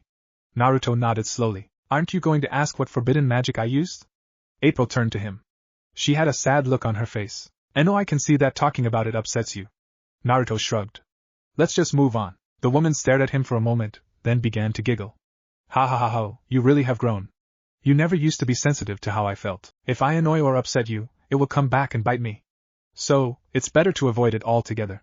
Naruto closed his eyes and crossed his arms. That's all. Sure it is, you big softy. Whatever. Okay, I won't tease you. You can come back out of your shell. April placed a bowl in front of Naruto along with a pair of chopsticks. You need to try this after all. Naruto's eyes snapped open. He looked down at the bowl in front of him. The boy could feel his mouth begin to water. That smells really good. Of course it does. April smiled and set her own bowl on the table. Ramen is the food of the gods after all. I see. Naruto bowed his head. Itadakimasu. He then began to eat. The noodles flowed into his mouth. After one bite, Naruto paused for only a brief second and then began to eat as quickly as possible. Ha ha ha ha ha. April ate at a much more subdued pace. She enjoyed her meal too, though. I'm glad you like it. It's amazing, Naruto mumbled between bites. I'm glad. The woman smiled in joy. A week later, the duo was once again training. Sky God's fist. Naruto rushed toward April. A combination of black and regular wind danced around his fist. The blonde boy sent a punch at the woman, but the fist was caught. Sky drop. April whispered. The air around Naruto became incredibly heavy. He fell to the ground in a heap. It felt like the sky itself was pushing on his shoulders. You can't just use partial magic like that. April noted as she stood over Naruto. Trying to combine regular and God sky magic weakens them both. Don't do things by halves. It will get you killed. Naruto groaned under the force what felt like a mountain. But it's the only way I can make it work. Then that means it doesn't work at all. April dropped the pressure. Your infinity with the wind gives you skill in regular sky magic, but Sky God Slayer magic is different. It is far more potent and powerful. It is the ability to contain the power of a hurricane into a bottle. But Naruto pushed himself to his feet. You're monstrously strong, and you can't use Sky God Slayer magic? It takes a certain type of person to do so. April noted. You must have absolute control, but an uncontrollable passion. You must be strong as a mountain, but as penetrable as a puddle of water. You must have all the potential in the world, and the drive to use it. I lack all the qualities needed. Only a select few can use regular sky magic. Slayer magic, however, is on a whole different level. So what am I missing? Naruto questioned. You'll know when you figure it out. April smiled. April-sensei, how strong are you? Naruto questioned as he helped his teacher hang up some laundry on the clothesline outside their home. Strong enough. Why do you ask? April gave him a curious glance. You are the only mage I have ever met. Naruto stated. Thus, I don't know the true amount of power most mages have. Well, I doubt most mages can keep up with me. April giggled. I was considered to be one of the strongest of fairy tale, right after the master and the dumbass womanizer, but I think I could have handled Gildarts. So you are at the top? Naruto questioned. Yes. April nodded. I like to think so at least. Of course, there are always people stronger than you, and how strong am I? I can't gauge that against you because I can never get close to hurt you. Naruto mentioned. Stronger than I was your age. April smiled. I'm sure you'll surpass me one day. Naruto looked at the basket in his hands. Are you planning on hanging your bras and panties out here? Sure, why not? April shrugged. I can give you plenty of reasons. Naruto rolled his eyes. First one, if I hand them to you, you'll call me a pervert for touching your underwear. Yes, that's going to happen. April nodded. Second, when we come back to get them later, you'll call me a pervert. In fact, if I look out the window facing this way at all, you'll call me a pervert. Naruto stated. That's going to happen too. April laughed. Third, most of the panties are embarrassing. Hearts and flowers? Really? Pervert, what are you doing looking at my underwear for? So you're just trying to put me in a situation that will let you tease me? Naruto sighed. Yep. April grinned. This is the only way that I can get under your skin after all. My answer is no. April stated as she put down her cup of tea onto the kitchen table. What? The Magic Council representative yelled out in shock. But you've been summoned? I am no tool for the government. April glared. You don't have a choice in the matter. The representative glared. They'll have you arrested. April just laughed. What's so funny? The man snapped. Who would they send? April noted. I could mow down almost anyone. You, not to mention the bad publicity they would get from trying to arrest me. April noted. I can hear the rumors now. Why is the Magic Council attacking the innocent Sky Mistress? She's been living alone after that tragedy for years. Now they arrest her for no good reason? Are they going to do that to everyone they don't like? Yeah, I'm sure that will go over really well. Gao the Frogman, representative of the Magic Council, trembled in anger. Do you not care about the safety of this country? I do, but what they speak of is of no consequence to me or the people of this country. April shrugged. It's been 2 whole years. The representative jumped from his chair and glared. 2 years since the massive power surges, the biggest of which happened not too far from here. Yet there has not been one consequence, not one thing too out of the ordinary. For all we know, 9 bombs could go off at any minute. I doubt that will happen. April shrugged. Besides, I'm sure what the Magic Council sensed was a glitch. You think 9 power surges more than powerful enough to level city's country's continents were a glitch? The representative glared. Yes. April maintained a cool look. After all, no one in this small town saw anything. Nor did anyone else across the country. That's not true. The Frogman shook his head. One surge appeared in the desert, and people keep disappearing in there. It has to be related. Maybe, maybe not. I don't care though. April shrugged. I'm done with my life as a mage. I just want to live in peace now. So you don't care at all that one of those surges happened right near Fairy Tale? April froze as she raised her teacup to her mouth. Did something happen to my old guild? No, but, then I don't care. You can leave now. But, I said get out. April glared. The air pressure in the room began to drop. Fine. Fine. The Frogman walked to the front door and walked out. But I'll be back. Slam. April sighed and went back to her tea. Sensei Naruto opened the door to his room. Are you okay? I'm fine. April nodded from her spot at the table. I understand why you hid me. Naruto walked over to the table and sat down. If the Magic Council knew about me and when I became your apprentice, they would become suspicious. Yes, April looked tired. I can't let them take you. Sensei Naruto frowned. I don't have much, Naruto. April sighed. And I refuse to lose what little I do have. I know, Naruto, I haven't asked you much about your home out of respect, but April stared at him. I think I need to learn more about what happened and what exactly it means to be a Jinchuriki. It was close to a month later when something else happened. Well, son of a bitch, an orange-haired man with a dark cloak noted as he walked up to April and watched what she was looking at. Hello, Gildarts. April did not turn to the man. You really did take an apprentice. Gildarts looked shocked. I thought after everything that happened, you wouldn't want to see a child again. Why are you here? April questioned as she gazed out to the fields to see Naruto training. Master wanted me to check up on you. Gildarts mentioned. He still gets your letters, with worries. I know. April nodded. You can tell him that I'm fine. Yeah, I can see that. Gildarts looked her over. Are you feeling okay? No worse than usual. April sighed. And him? How is this famous Naruto? Gildarts questioned. He is making progress. April noted. Both magically and emotionally. He is a hurt child. And how did he take the news when you told him? Gildarts questioned. April was silent. You didn't tell him? Gildarts' eye widened. No, I did not wish to worry him. April stated. But if it gets worse and then he finds out, all your progress would be for nothing. Gildarts glared. I know that, but April grabbed her flat stomach. I just wanted more time. This is always what I wanted. Well, I imagine my husband here too, but, I see. Gildarts sighed. You know the guild's got a few children now. A boy named Gray and a girl named Kana. I think there will be more soon too. Being with children his own age might be good for him. I won't be able to get him to leave even if I wanted to. April noted. I see the way he looks at me. He's not willing to go yet, so you're not willing to let go of each other. Gildarts nodded. I understand that, But what happens when you run out of time? He will be alone again. What are you saying? Move back to Magnolia.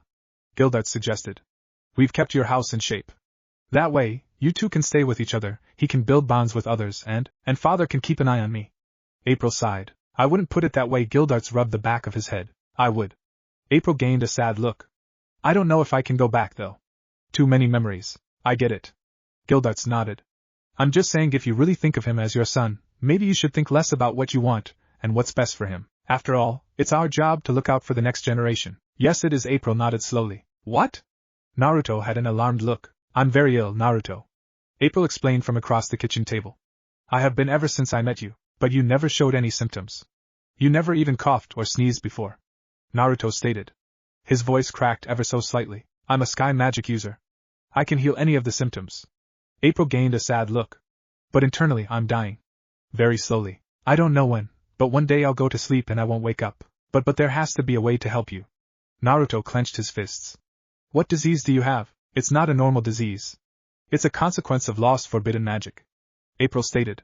That is the consequence I have for my actions as a youth, and now I'm dealing with them. Is nothing that can be done? We use magic for Kami's sake? Naruto argued. There must be a way to stop it. I've looked, Naruto. There isn't.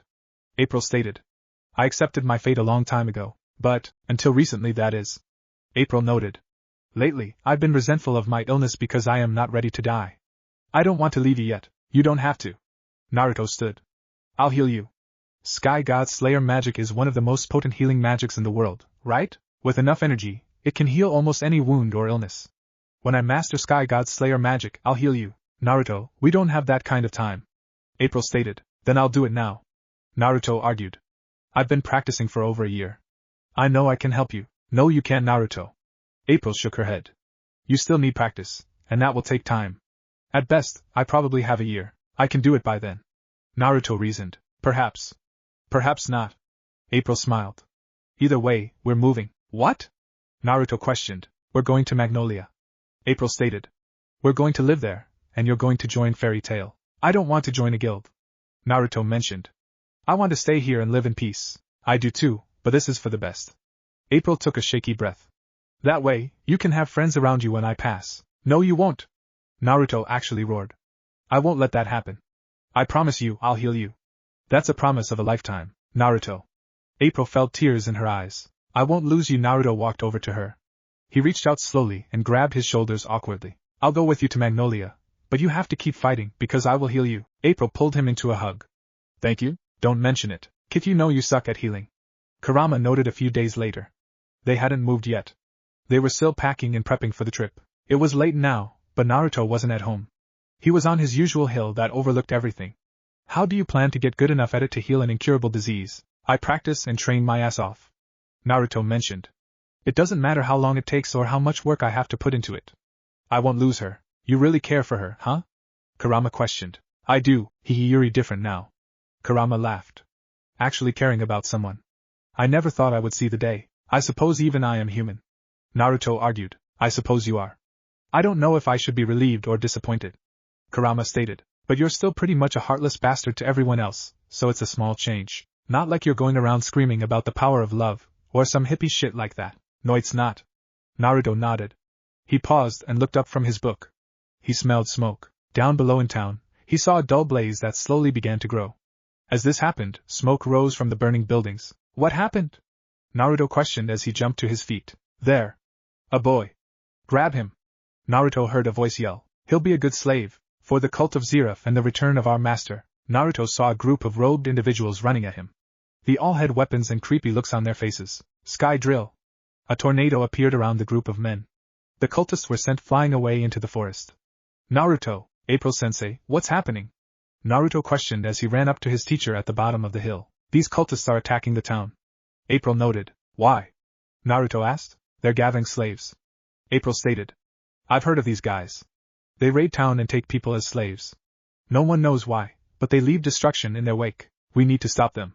You go down to the town and help the people. What about you? I'm going to deal with another problem. Chapter 5 My Enemy. Year, X776. Despite everything he despised about Konoha, there was one single thing Naruto did miss about his homeland. It was something he thought about occasionally, but those thoughts were quickly dismissed by the knowledge of his gained freedom. One small thing was not worth everything the boy went through at his home world. Nevertheless, Naruto felt his blood begin to pump faster and his adrenaline begin to surge as he rushed into battle. As the boy ran up to a man with a spear, flipped over the attack, and kicked the cultist in the face, Naruto felt excitement for the first time in over 2 years. Sure, he still trained and sparred against April for that time, but that was not true combat.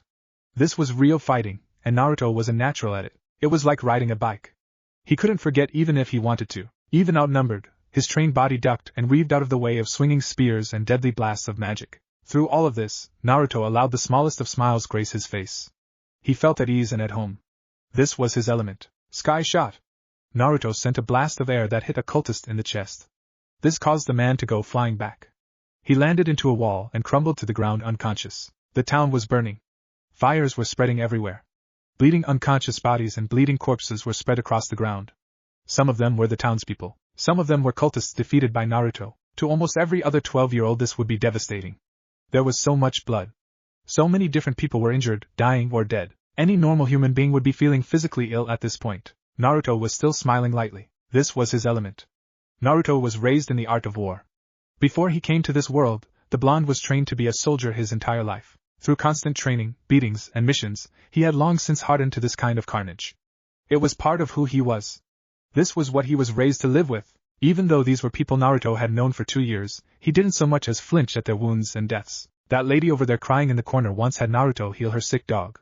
An old man bleeding on the ground had told Naruto countless stories about the elder man's life. And Konosan, the farmer that liked to tease Naruto, was lying dead before him. Naruto stepped over his body without hesitation. There was no more hope for the dead. It would be pointless to put thought into them right now. The boy still needed to think a bit about the wounded though. Through his adrenaline rush, Naruto's abilities with sky magic rocketed. As he passed the injured people, Naruto idly healed them as he passed. He did not close the wound completely, but he healed them enough so that the injured people didn't die immediately. That was all he could do right now, and it was enough so that he wouldn't get an earful from April later. Hearing shouts and sounds of combat not too far away, Naruto began to walk in that direction. His body tingled with pleasure. He was about to fight again. He didn't even realize how much he missed this until now. Stepping over the bodies, Naruto continued his trek. It was time to fight once again. April wanted to go help the townspeople. She really did. There wouldn't be a point to that though, if she saved half the town only for the other half to be completely leveled to the ground. Besides, she entrusted the village to Naruto. Thus, she walked to the edge of the nearby forest and waited. He would be coming soon. So this is where you were hiding all this time, eh? In this pathetic dingy town? A man's voice appeared to April's left. The woman turned to the man she hated most in this world. Hiding? Perhaps. But not from you, team. I have been hiding from my past. And do I not exist in your past, Kazan? Wait, that's your name now, right? I remember that you used to have a different last name before you got married. The man crossed his arms. His thick hairy forearms were on display. Are you mocking me? April glared. The wind picked up around her. You very well know that's my name now. It's the name of one of the few people that beat you, but at a great cost, no? The man noted. He looked down his hooked nose at her. His long ponytail trailed behind him. I did kill your husband, right? Now his name, I don't remember. But you after our fight I researched you. April Kazan, once April Senju, the greatest sky magic user in the country, one of the aces of fairy tale. Well known for her heavenly beauty and hellish strength. A true monster. April merely glared at the man. After all these years, after all this time since our first fight, tell me, can you still fly? I don't know, Blue Note Stinger. You tell me. April shouted. Sky updraft, fall. Blue Note shouted. Two forces collided in that instant. One was the unfightable power of gravity pushing down with enough force to make the very earth crumble and bow. The other force was that of a dozen tornadoes pushing up against the sky defiantly, and saying that the wind had no limits in this world. Magic flared around as the two spells clashed. Gravity and the sky fought against each other. The forest to the side of them tumbled. The earth below them crumbled. Everything around them fled. Crack! Crash! Swoosh! The two forces cancelled each other out, and caused a massive backlash to spread across the area around the two fighters. April and Blue Note were left surrounded by a miniature wasteland. Despite the destruction, the fighters did not turn away from the other. They were too dangerous to be taken any other way other than seriously. You've gotten better. April noted with a glare. And you've gotten weaker. Blue Note smirked. That means I'm going to win this. April decided not to argue. While it wasn't that big of a difference, April was not in her prime. The illness took a bit of a toll from her. That did not mean that she would take his insults lying down. You think you can win, monkey? Fool. My element is the sky. My element is an alive force that causes the very heavens to shake. My element allows me to fly. You.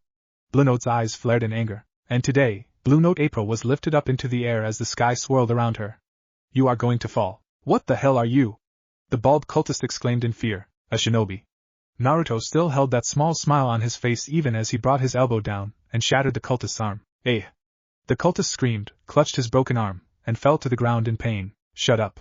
Naruto did an axe kick to the back of the cultist's head and knocked him out. Damn, Kit! I forgot how brutal you are to your enemies.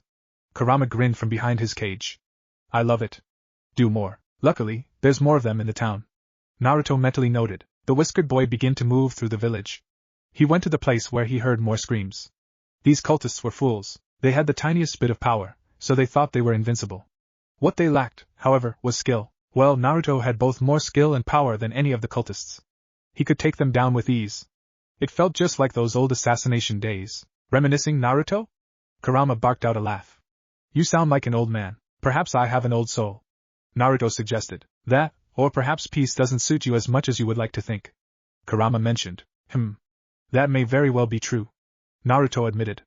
Perhaps being a mage won't be such a bad thing. At least I'll be able to go on jobs and missions. I can have real challenges to test my Sky God Slayer magic, or at least something to make it work right. There you go, Naruto. The glass is half full and all that shit. Kurama chuckled. Naruto ignored that comment. Instead, he focused on his next fight. How would he break the next cultist? A shattered knee was always effective. Of course, a quick knockout would work too, but what would happen if they suddenly woke up and ran away? At least with a broken knee would make sure they couldn't do any more harm. Crack! Crash! Swoosh! Naruto channeled chakra through his feet so he wouldn't be sent flying. The ground below him rumbled.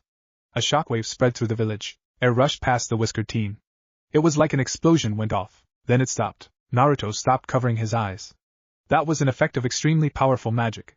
He recognized one of those magical signals. April was fighting. Not only that, she was fighting without holding back. What did that speak for her enemy? How powerful was this threat? Another shockwave went off. Then another followed. This continued as several shockwaves blasted through the area. Naruto turned to where the waves of energy originated. That was a high-scale battle. This was something that was far beyond him. April and her opponent were certainly monsters that he couldn't even hope to lift a finger against. It was a battle that Naruto should in no way be a part of right now. For some reason, though, Naruto could no longer focus on the pathetic cultists that kept falling before him. April rushed in to meet the ponytailed man. 4 narrow tornadoes danced around her. She had long since used her support magic to increase her body's endurance. While they were close magically, April would admit that Blue Note had more physical force than she did. Her magic would make sure that did not matter. The gruff man pushed the tornadoes away with a wave of his hand. The gravity stopped the tornadoes, but it did not stop April. The blonde woman continued to rush in with the guard raised.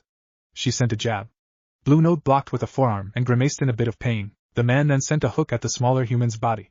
He made sure to push gravity magic behind it for an extra effect. April ducked under the attack and avoided it altogether.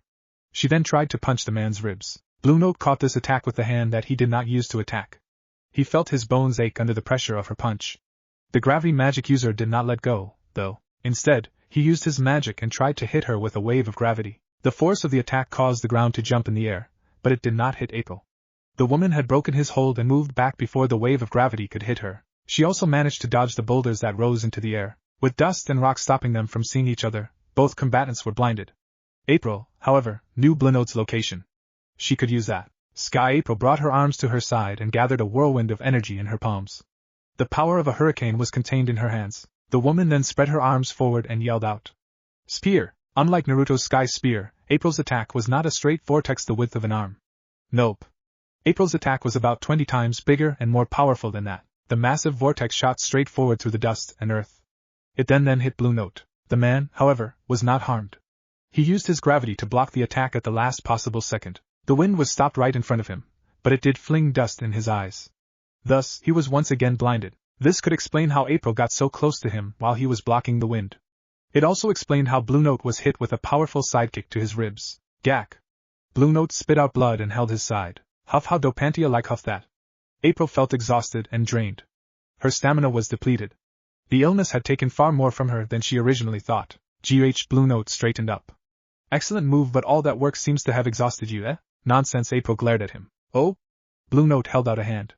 Push. April barely managed to put up a shield made of wind. Even then, it wasn't enough. It blocked most of the blow, but it did not stop the attack completely. The force hit April and sent her rolling back. April pushed herself up. You have injured me more than I thought anyone besides my master could. Even now, you still manage to fight as my equal. You truly can fly. Blue Note wiped the blood from his mouth. But that is changing. You are falling. April glared at the man. I didn't come here to kill you, Kazan. Blue Note noted. You spared me, after all, not on my own will. April growled. I was attempting to kill you mercilessly.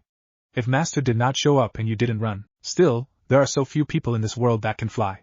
Why would I try to clip the wings of one of the few flying birds? Blue Note noted. What do you want then? April questioned. I want your notes on Sky God Slayer magic. Blue Note stated. Or more precisely, my master does. He thought this little invasion would enough of a distraction so that I would go unnoticed. Well, he can suck donkey balls. April snapped. I don't have that book anymore. You don't? No, I gave it away. Even if you check my home, you will find nothing. April looked smug. It was true. Naruto kept that book with him, always in his equip space. You're telling the truth. I can see it in your eyes. Tell me, who has that book now? Blue Note demanded. I'd rather die than tell you that. April glared. Blue Note sighed. Unfortunately, that's the backup plan. Master's orders, of course. If we can't gain your research, you're no use to us. I could try to capture you and get you to tell us your secrets, but I doubt you would tell. Damn right I won't. It's a shame. Blue Note noted. In that book is the most detailed descriptions of every sky magic available. Not only that, Master seems to think that it holds something else, something more. Something secret. Is it true? You know that I won't tell you anything about that book. April glared. I know it's too bad. I would have wished to fight you again. Blue Note sighed. Now the Sky Mistress must fall. Naruto had a bad feeling. That was not natural to him. There was no logic or reasoning to it. For some reason, Naruto had a gut instinct that something was going wrong. In all of his life, Naruto had never had such a feeling of dread. Despite having no real knowledge either way of what was happening, the whiskered boy somehow knew that April needed help. He didn't know how he knew, but he sure as hell knew. Thus, Naruto began to run to where April was fighting. He ignored the burning buildings, injured civilians, and evil cultists. The sound of Kurama's warnings in his mind fell on deaf ears. Naruto could focus on nothing else other than getting to April. O swift wind that dashes through the heavens! Vernier! Naruto shouted. His magic swirled around him. His speed was drastically increased. The blonde became a blur as he ran through the village. He was forced to jump and dodge the debris and people to avoid being tripped up. Naruto even jumped to the roof for a brief time, despite the flames. He didn't care about his injuries. Such things did not matter to him. While he was going, Naruto failed to realize something. In any other moment, it would have been extremely important to him. Usually, the whiskered shinobi sucked at enhancement magic. Now, he used it with ease. Hang on, April-sensei, ack. April grunted in pain. Once again, she managed to block Blue Note's attack, but she could feel her body ache from the pain and pressure of the attack. The woman did not back down, though. She extended her arms out widely. She brought them together and clapped her hands. Sky Breaker! The air around Blue Note's head twisted. Two twin forces of wind smashed against the man's head. Blue Note shouted in pain and clutched his aching head. He then bent over and stumbled. This was a desperate attempt to regain his equilibrium and not fall over. The blonde quickly took advantage of this. She jumped into the air and flipped. April then came crashing down at breakneck speeds. The wind wrapped around her right leg as she brought it down. Her target was the back of Blue Note's neck. She was going to decapitate him. Sky Guillotine. April's wind was definitely sharp enough to cut the man in half. Even when she was within a foot of hitting the man, a small cut appeared on the man's neck. A trickle of blood ran down from the small wound. At the last possible second, Blue Note flipped over. He brought his legs up and kicked the woman away from him before her attack could do any real damage. With the added gravity magic behind it, the kick landed in April's side and sent her flying off to the side. The woman tried to force herself up, but she found that was not possible to get up from her knees. Her arms were numb. Her legs were aching. Her body was too ill, tired, and beaten to do any more. Gack! April choked as blood ran up her throat and out her mouth.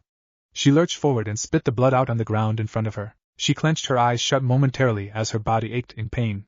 It wasn't a long moment, but it was more than enough for Blue Note. Looking up, the blonde saw her opponent standing right in front of her. His look was a solemn one. He showed no pity or anger.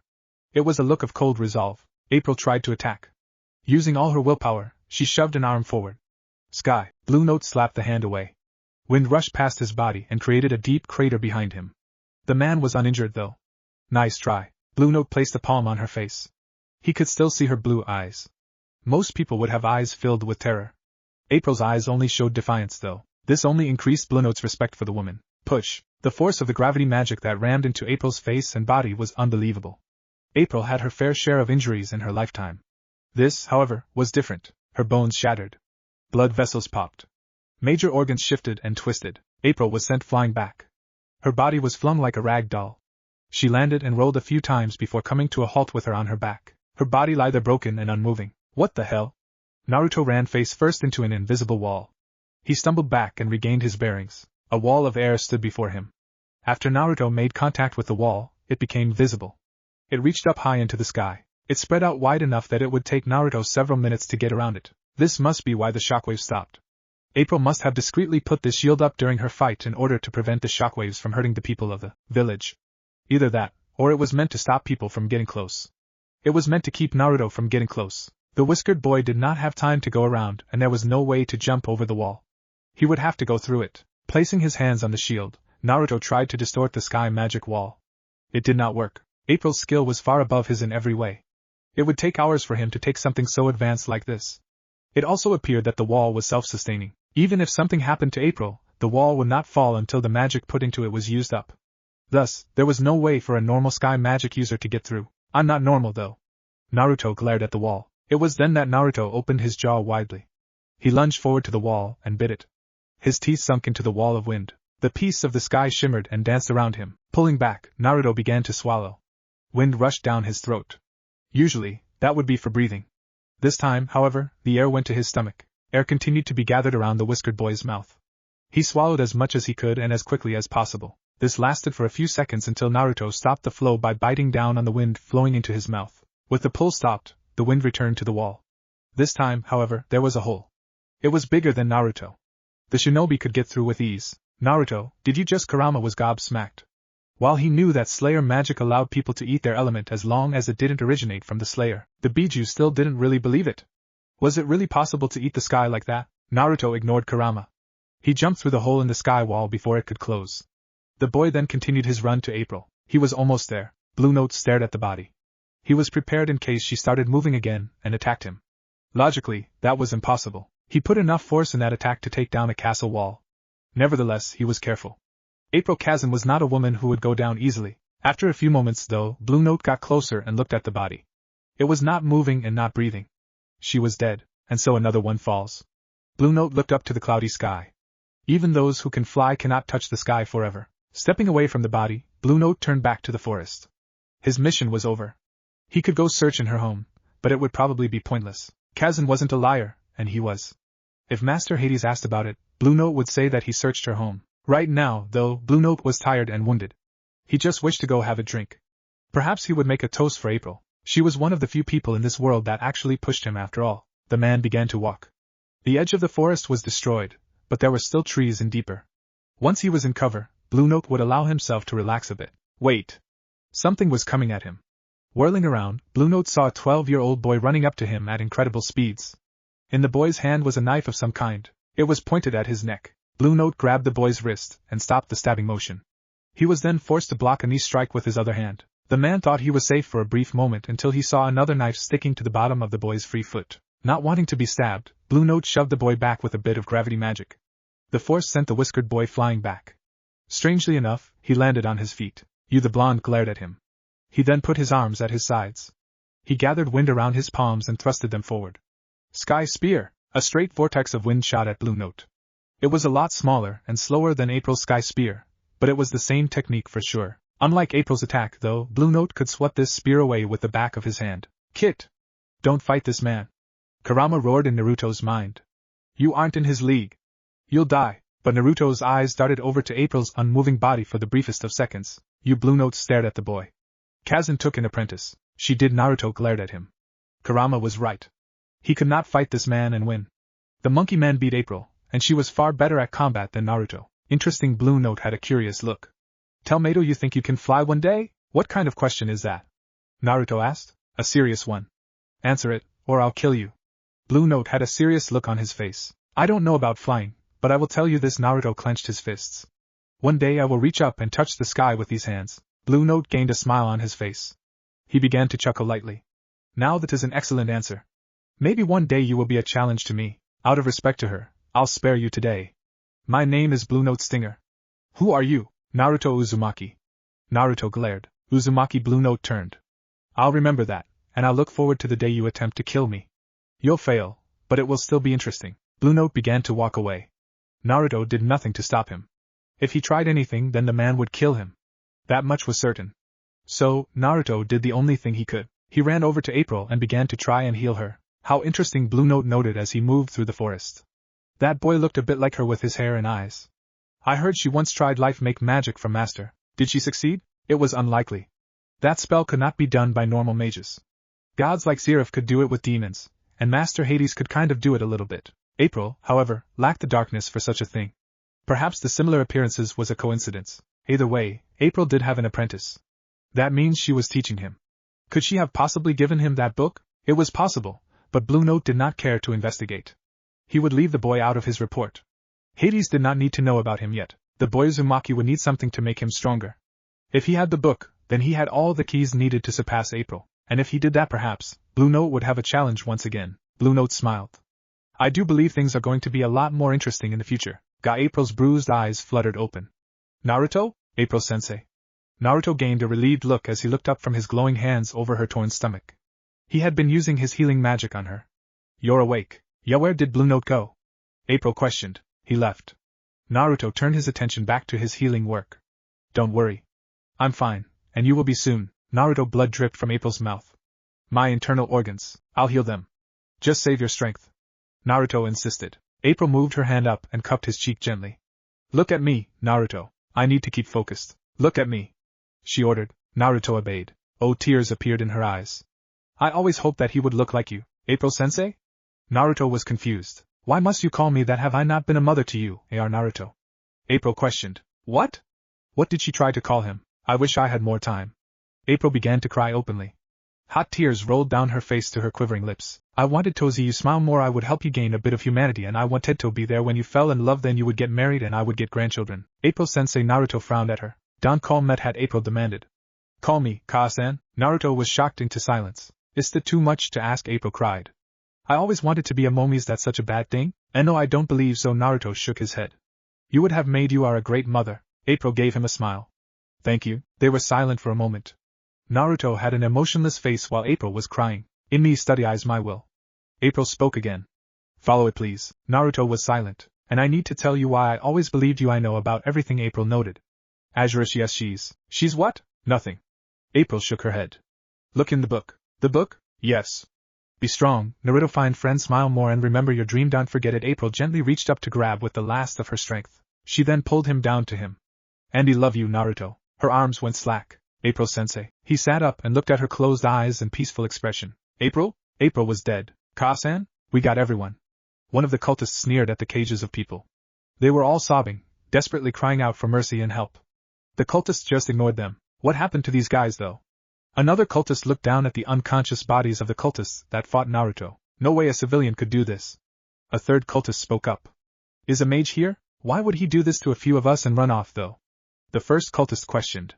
We still got these slaves. Maybe one of the unconscious guys killed him.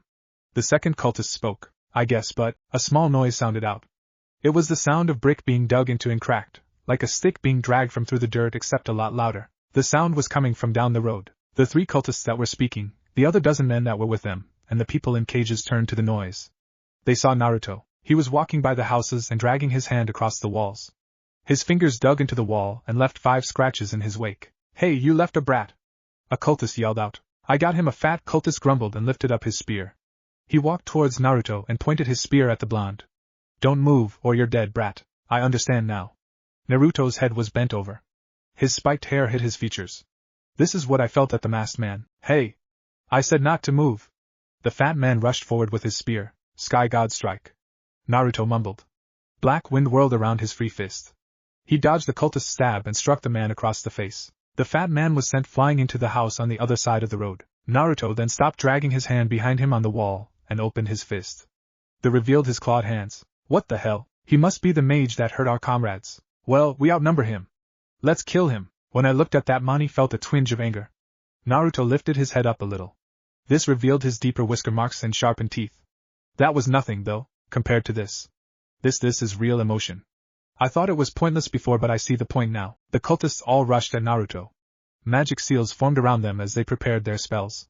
They were sure that altogether, their attacks would kill the boy. They froze when Naruto looked up completely, and showed them his red slitted demon eyes. I get it now. Emotions explain the situation when logic can't. Naruto glared at them. But I don't feel sad or even angry. No, I feel hatred. To hate all of you. Black wind twirled around Naruto's whole body. A miniature hurricane danced around him and hugged him close. He looked like an all-powerful demon to the cultists. Are you one of the cultists? Trembled. Are you a demon of Zerif? No, I am just a guy that hates you and is going to kill you. Naruto roared. He took a deep breath and gathered magic into his stomach. Sky gods bellow. Naruto's breath attack came out like a black whirlwind of energy. The hurricane hit most of the cultists and defeated them instantly. A few of them remained conscious through the attack. That was a good thing though, because Naruto was not done yet. Sky gods. Naruto gathered black wind around the hands at his sides. He thrusted them forward. Spear. The straight vortex beam was larger and more powerful than the one he sent at Blue Note. This one was over twice the size of the last spear of air. It flew at a speed that the cultists could barely see. When it hit two of the remaining cultists, they were sent flying into the houses down the road. With a loud groan of cracking wood, the buildings quickly collapsed from the last bit of damage, covering the downed cultists in splinters and rubble. The last cultist immediately realized his situation. He fell back on his butt in fear. His spear fell out of his hands, and he was left defenseless. Please. Have mercy. Mercy? The red-eyed boy walked up to the man. He kicked the cultists and held him down with a foot. Do you even know such a word? Don't kill me. The man pleaded. Oh, I'm going to kill you. Naruto gave his enemy a small smile. It made the new slayer look even more demonic and fearsome. Hey, April did say to smile more. The only question is how painful will your death be? And no. Naruto's right hand straightened into a knife hand. Black wind wrapped around his arm and formed a spinning drill. Sky God's sword. The blonde held the drill sword to the cultist's throat. Who is Blue Note's stinger, and why were you working with him? Blue Note? The cultist trembled. I don't know much. We were told to come here. Apparently there's a monster that lived by here, but our anonymous benefactor said he would send his own monster to kill it for us. I see, so he was supporting you. Naruto growled out a snarl. The cult of Zerif, he supports Zerif. Please let me go, the man whimpered. No. Naruto raised the drill of wind and then plunged it into the man's chest. Ayaha! The cultist screamed in pain as he was impaled. His chest was torn open as the wind sliced his skin apart. Skin splintered and split with a disgusting squelching noise. When Naruto stopped and pulled his arm out, all that was left in the man's chest was a gaping hole. Turning away from the corpse, Naruto walked to the cage of prisoners. They were all covering their ears and had their eyes shut in terror. When he passed the cage, Naruto grabbed the door and ripped it off its hinges. He did not speak to them as he walked away. He did not care about them. Wait! Ni-san! Sora's voice called out. Naruto stopped his walk. He looked over his shoulder dully. I'm not your brother. The girl teared up. Thank you. You saved us. Don't worry. We won't tell anyone on you. Like I care. Naruto looked away and began walking again. He didn't look back. Naruto looked down at the grave. He had buried April behind their home. Using his magic, Naruto carved her name into a makeshift gravestone. April Kazan, a loving mother and mage of fairy tale. The whiskered preteen sat on his knees in front of his grave. He had been sitting here for a long time. Most of his demonic features faded as his anger dwindled away into grief. His eyes did not change back, though. The red eyes stayed on his face as he stared longingly into. Kit, are you okay? Kurama questioned. No, I'm not. Naruto growled mentally. You're subconsciously channeling a bit of my chakra into your eyes. Kurama noted. As long as you hold on to this hatred, you'll keep doing it. Do you want me to cut off the connection? I don't care. Just leave it. Naruto mentioned. You shouldn't be put out because I decided to start feeling. I'm sorry, Naruto. I know you cared for her. Kurama mentioned. Thank you, Kurama? Naruto closed his eyes. It hurt. April was the only human Naruto ever cared for. She was kind and cared for him without asking for anything in return. Now she was gone. She was taken away from him by Blue Note, the people that followed Zerif. April was gone and Naruto would never see her again. Naruto felt something hot and wet run down his face. When he investigated what it was, Naruto found that it was tears. Wiping one of the tears away, Naruto peered at it while letting the rest of them fall. It had been a long time since Naruto last cried. He was never allowed to cry when he was a toddler. Crying would ensure punishment. The boy quickly learned that it was better just to stop crying. It led to less pain. Now, though, the pain was too much. April, Kasa and Naruto looked down at the grave. I'll miss you. Wiping his tears, Naruto looked up to the sky. He reached out. The sky was there. It seemed even more prevalent than ever. It now stood bright before him. At the same time, though, it seemed further away than ever. Pulling his hand back, Naruto formed a fist. He stared at it. Also, as a god slayer, you will be tasked with slaying those who call themselves gods. Azura noted. I cannot tell you who your enemy is, but you will find out soon enough. Your enemy shall make himself known to you. Those were some of Azura's last words to him. They always stuck out in his brain. He always wondered why she said that. Naruto never really intended to make enemies, but, yes. Be strong, Naruto, find friends, smile more and remember your dream, don't forget it. April gently reached up to grab with the last of her strength. She then pulled him down to him. Andy, love you, Naruto. Blue Note took April away from him. The worshippers of Zeref took April away from him. Zeref took April away from him. Zeref was a god in the eyes of many. Naruto was a god slayer. He now understood everything. There was a reason why Azura wanted to bring him here. He always knew that there would be a catch. The boy just wanted to be free from Konoha, so that didn't matter to him. Now though, it meant the world to him. Naruto's red eyes gleamed in anger and grief. Black wind began to swirl around him. My enemy is Zeref. Chapter 6, Last Message, Year, X777. Naruto decided that he enjoyed trains. They were very convenient in order to get to your destination, and they conserved energy. Thus, the now 13-year-old had a lot of free time to kill. When this happened, Naruto would train, read, or watch the sky. Of course, Naruto couldn't do any training on the train. That was something he found rather humorous and ironic. He couldn't train on the train because his Sky God Slayer magic would tear his compartment apart. Thus, Naruto was left with his other two pastimes. It was a beautiful day, but when Naruto watched the sky, he tended to think about confusing things. He did not want to do that now, at least with the difficult situation was coming up. So, the whiskered teen was left with reading, and, like it had always been the past couple of months, the God Slayer only had two things he wanted to read. He had long since lost count of how many times he read through April's book of notes. Even before her death, he spent hours upon hours peering into that book. Before, it was to learn more about Sky God Slayer magic. Now, though, he continued to look for any secret he could find in that book. Yet, there was nothing there. April said before her death to look in the book, but Naruto had yet to find out what she wanted him to find. He tried everything he could think of. Magic, special ink, and even trying to decode the pages did nothing. This didn't stop him from trying to figure out what secret this book held, but he needed a clue to figure out what to do. Putting that book in his requip space, Naruto pulled out his other reading material. The boy was sure that he read through April's will more times than even the book. Granted, it took a lot less time, but Naruto did read each part of the will carefully after retrieving it from April's study. His teacher left him everything. The house, her money, and all her books were all his now. Naruto was grateful he had so much left to remember her. Although he didn't plan to stay there a lot, he was also grateful to have a home to go to. Besides this, though, April left him instructions to follow. Some of them were simple, such as taking care of her garden and to make sure to eat right. Other things were far more complicated. Naruto never knew that April had so many different friends that she wanted to know about her passing. The boy had to deal with a lot of people crying. Naruto was not good with crying people. There were other things as well. They were complicated things that Naruto wasn't sure that he wanted to do. Nevertheless, Naruto knew he would have to try and complete all of them at some point except for one. Unfortunately, Naruto was not allowed to start on doing the tasks left to him by April right after her death. It turned out that Magic Council was interested in one of the few times that the cult of Zeref failed to complete their kidnapping attempts. They investigated the incident heavily and interrogated the citizens, including Naruto. The whiskered boy was glad that none of the people told the council representatives and Rune Knights about his involvement. It would be bad if they were suddenly aware that April Kazan had an apprentice god slayer that murdered all the cultists. Luckily, he was quickly overlooked as a simple boy and even made an effort to hide his hair, whisker marks, and red eyes from the authorities so they couldn't identify him later. It was quite simple to hide his features when Naruto used the henge and acted like a simple morning boy. Naruto did note that the Rune Knights searched April's home. Luckily, Naruto already took everything of importance out of the building. Thus, after their search turned up nothing, the Knights left the town altogether. The people of Trafalgar was left to rebuild it to leave the area altogether. The team wasn't sure which they do considering all the people that died there. He didn't care what they did though. As soon as the Knights left, so did Naruto. He went to follow April's instructions. The whiskered teen traveled across Fiori. Nothing very notable happened in those few months. Most of the time was spent informing old friends of April's death, returning borrowed books and items, and even repaying old favors. As he traveled, Naruto continued to hone his magic. It was strange how natural it was now, and he felt the need to use it.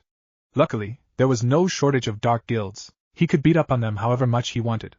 In order to avoid drawing too much attention, he made sure to keep them alive, though. The teen even felt nice enough to contact some authorities anonymously so they could arrest the dark mages. This wasn't just done for amusement and training though. Naruto was also searching for information. He was looking for anything on the cult of Zeref, Blue Note, or even the black mage Zeref himself. Nothing turned up for the two later subjects, but there were whispers about the cult. The Tower of Heaven was something Naruto heard a lot. It was something the cultists were building. They were using slaves in order to build it too, so that was why they were trying to abduct people from Trafalgar. It made sense, but that did not mean that Naruto liked the idea. As a strong believer of freedom, Naruto was appalled by the idea of slavery. It disgusted him. So, while he really didn't give a damn about the people, Naruto decided that the Tower of Heaven had to go. Just as he got close to finding it, though, Naruto found out something strange. Someone beat him to the punch. The cult of Zeref and the Tower of Heaven seemed to hit a snag when the slaves revolted. It seems that the desire for freedom caused them to lash out on their own, just like Naruto did almost 3 years ago. Sothat was something Naruto could cross off his to-do list. In fact, a lot of things were already crossed off. He was almost done with April's last requests, or at least the ones that Naruto felt he could do. There was only one more thing he needed to do, one more message that he had to give. Feeling the train come to a stop, Naruto put April's will away. It seems that he arrived to his destination. Exiting the train, Naruto stepped out into the famous city of Magnolia. He had saved this for last. After this, he was done. It was time to meet Fairy Tail. Did you hear what Fairy Tail did? Yeah, they're a wild bunch, huh? They keep causing property damage and stepping on the council's toes. At least they keep things interesting. Walking through the bustling city, Naruto kept his ears open. People often gave away information to him without even realizing it. After all, Naruto had honed senses that were far above a normal human's. He could hear that conversation from far down the street. This wasn't news to him, though. Everyone knew that Fairy Tail had a habit of being destructive. People always complained about it, and Naruto could kind of see why. If someone destroyed April's home, Naruto would either beat that person within an inch of his or her life or kill them. It depends if Naruto thought if he could get away with it. It wouldn't be smart to go on a rampage that got him labeled a dark mage. On the other hand, it was just stuff that people were complaining about. They didn't seem to have the ties to the objects like Naruto did. They just liked their money and stuff. So, Naruto didn't really sympathize with them. Without memories, stuff meant nothing other than monetary value. It wasn't like Fairy Tail was hurting people physically after all. Hey, what's with that kid? Why he's dressed like that? How does he even see? Is he a wizard? He looks weird enough to be one. That was something Naruto heard a lot. When he started traveling again, Naruto began to wear anbu armor over his chest and forearms again. They were over his long-sleeved navy shirt. Over his black pants were the various pouches and holsters on his belt and legs. This way he wouldn't have to use his containment seals or his requip space for his kunai and shuriken. Unlike most shinobi, Naruto didn't wear sandals. He preferred something that would protect his toes a little bit. Getting your toe cut off in battle tended to be distracting. Naruto knew that because he used that trick all the time back in his days en route. Thus, he went with steel-toed boots. No need to lose a toe after all. What confused most people was the headband, though. The metal of the headband had the Uzumaki spiral on it. The black cloth of the headband was pulled down enough to cover most of Naruto's eyes. He could still see a bit, but no one could see his eyes without being completely below the teen. This way, no one would freak out over his demonic eyes. Of course, he could just squint, but that was annoying. Crash. Crack. Of course, there were downsides to the headband thing too. Sometimes, Naruto accidentally bumped into stuff. That was another reason the boots were good. They prevented a lot of stubbed toes. What? The fruit stand owner gasped. You broke my stand. All my fruit is ruined. My apologies. Naruto did a respectful bow. I don't want your apologies. I want you to pay for all this. The stand owner cried. Unfortunately, I will not do that. Naruto came up from his bow. The hell you won't. The stand owner exclaimed. I need my money to buy things later. Naruto argued. And I need money to support my family. The stand owner was getting red in the face. Well, maybe you should think about that next time before you put your stand in the middle of the busy street. Naruto suggests. I'm at the side of the road just like every other stand. The man looked like he was about to pop a vein. Then how come I hit this stand and none of the other ones? Naruto questioned. This stand must have been further out than the others. It was a tripping hazard. You're luckily I'm not injured. Please. Your foot hit my table's leg and caused it to explode. The man shouted. You must be using magic to make your body stronger. You are incorrect. My foot is just stronger than your stand was. Naruto shrugged. Once again I apologize. Good day. No. Don't go anywhere. Hey, someone call the cops or something. The stand owner turned away for a split second to address the other people. He turned back to where Naruto was. I'll make you pay one way or where'd he go? Naruto was gone. Damn it. Gildat Sage's in. Fu exclaimed as the man walked into the guild hall. The mint-haired girl wore a bright yellow shirt with a smiley face on the front and blue shorts. Damn it, brat. I'm not that old. Gildarts grumbled. When the ace of Fairy Tail walked into the guild hall, everyone cheered and greeted him. This was a common occurrence when the orange-haired man returned. He was often away on missions, so it was a rare occasion to see him. Everyone was glad to see him, but the children of the guild were especially excited to see their goal and role model. You look pretty damn old to me, Gray, a youth around Fu's age noted. He had spiky black hair, blue eyes, and had the odd tendency to randomly strip off his clothes. Gray Kana sighed. This card mage girl had brown hair and eyes. Your shirt is gone. Not again. Gray began to frantically search for his missing shirt. Hey, Gildart Sajasin. Fu bounced up to the man. How was your job? Pretty sucky, Gildart sighed. I looked in that desert for that demon everyone's talking about, but I couldn't find it. I think it's smart enough not to challenge people that are a threat to it, but let's forget about that. What happened while I was gone? We got a new guild member. She's about my age and is pretty tough. Really? Gildarts grinned at the mint-haired girl. Tougher than you? She wishes. Fu puffed out her cheeks. Hey, Urza. Get over here. Ho, right. The red-haired girl lifted her head a bit from her table. Oddly enough, she seemed to wear armor over her white blouse and blue skirt. Her brown eyes showed caution at the strange man. Urza, this is the old man. Old man, this is Urza Scarlet. Fu gestured to both of them. Gildarts bopped Fu gently on the head. Not old, and it's nice to meet you, Urza. Yes, it's a pleasure to meet you as well. Urza bowed her head. I have heard a lot about you. Eh? A brat with actual respect? That's rare. Gildarts laughed. She's kind of new. Fu stated. That's why she hasn't shown a lot of her weirdness yet. My guess is that she's the strict type of person, though. Oh? We might need one of those to keep us all in line. Gildarts ruffled Urza's hair, much to her annoyance. Why yes. Urza glared at him. You cause far too much destruction. The town even had to be modified so you could get through it without any destruction, right? Ha ha ha ha ha ha ha. Yeah. It sure as hell costs less than repairing all the bidings I destroy. Gildarts broke out laughing. Is that what that large pathway was for? I was wondering why the whole city shifted when I got close to this place. Yeah, kid. It confuses a lot of tourists and newbies like you. Gildarts blinked. Wait, is there another new kid besides Urza? Nope. Fu shook her head. Gildarts stepped to the side and looked to the person that was behind him. It was a strange blonde-haired boy wearing a headband that covered his eyes almost completely. Hello? He greeted. Hiya. Fu waved over to the new boy. Are you here to join the guild? I have to speak with Master Dreyer. I have a message to him, and the rest of the guild from April Kazan. April? Gildarts tilted his head. Wait, Yuri, her brat. The kid she decided to train. I am. My name is Naruto Uzumaki. Wow. Does that mean April's back in town? Gildarts smiled at the thought of meeting his old friend again. No, I should probably explain this to everyone at once. It will be better that way. Naruto mentioned. All right. Gildarts looked to the bar. Makarov wasn't there. Hey Macau, is the master in his office? Yeah, I'll go get him. A man with slicked back dark blue hair got up and headed to the back of the guild hall. Thank you. This won't take. Naruto paused when he saw the two girls who was with them staring. Is there a problem? You're wearing armor, Urza noted. She never saw another child around her age wear armor. I am. Naruto nodded. Is that a problem? No, it's just strange, or so I've heard. Urza frowned and looked away. Menu? Is there something wrong? Naruto questioned. Fu paused and listened to a voice in her head. Be careful, Fu girl. That boy is a Jinchuriki like you. He contains the QB. Fu smiled. Of course not, number 9. My name is Fu. Kit, she contains one of my weaker siblings. Kurama mentioned. Which one? Med doesn't really matter, but she has Komiai in her. The annoying bug always going on and on about luck. The only reason he does that, though, is because he's so weak he has to rely on luck. Kurama chuckled. But Komiai has 7 tails, right? That's pretty powerful. Not compared to me. I see, Naruto stated cautiously. It's a pleasure, number 7. This left the rest of the guild stumped. Why were they calling each other by numbers? How odd. So you're April's apprentice, huh? Makarov Dreyer was a very short, thin man. In order to even be able to look Naruto in the eyes on even level, the master has to sit on the bar. He was very visibly going bald and growing old. Despite this, he was still one of the most powerful mages in the country. Even April, Blue Note, and Gildarts probably wouldn't win in a one-on-one fight. I am Master Dreyer. Naruto bowed respectfully. Master Dreyer, ha ha ha ha ha ha ha. Makarov burst out laughing. A brat with actual respect. And from April. That's hilarious. Well, to be fair, April was pretty polite to everyone but you and me. Gildarts rubbed the back of his head. For good reason. Makarov held up his beer and cheered. He was copied by the rest of the guild. He took a big swig of the alcohol.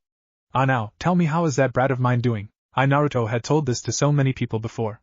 Nevertheless, it never got easier to admit that someone you loved so dearly was gone. You okay, Gaki? Makarov raised an eyebrow. Cat got your tongue? April-sensei has sent me here with a message. Naruto felt his throat go dry. Oh? Is she finally moving back here? Makarov smiled. No, she's. Naruto took a deep breath. She's dead. Silence. Everyone was staring at him. Their looks were that of shock and disbelief at how he could even consider thinking about saying that sentence. The oldest members were frozen in shock. Makarov even dropped his mug. It shattered on the floor with a crash. Gildarts grabbed Naruto's shoulder and glared down at him. How dare you even joke about that? I'm not joking. I buried my sensei myself. She's gone. Naruto turned to the large man. The teen had his hands behind his back. April's dead? Mikao looked extremely pale. That shouldn't be possible. The blonde man beside Mikao looked ready to drop to the floor. I apologize for having to deliver this last message of hers. Naruto spoke to the guild. She wanted you to know that she never stopped loving this guild. How could you? Guildarts was ready to snap the boy in half. Either this was a cruel joke, or the kid was treating April's death like it was nothing. The cloaked man paused, however. Unlike the rest of the guild besides Makarov, the ace of Fairy Tail could see the boy's hands, even if it was just a little bit. Naruto's hands were trembling as he stood before them. His face was blank, and his eyes were hidden, but the boy could not hold back the grief completely. I'm sorry, Naruto, was it? That you had to deliver such a terrible message. Makarov eyed the boy in pity. Now tell me who would dare to kill one of my brats. Naruto rarely felt fear.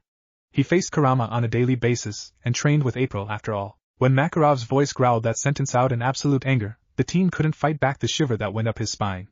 This was not the man to pick a fight with. It all happened when the cult of Zeref attacked the town near our home. Urza had to fight back a gasp.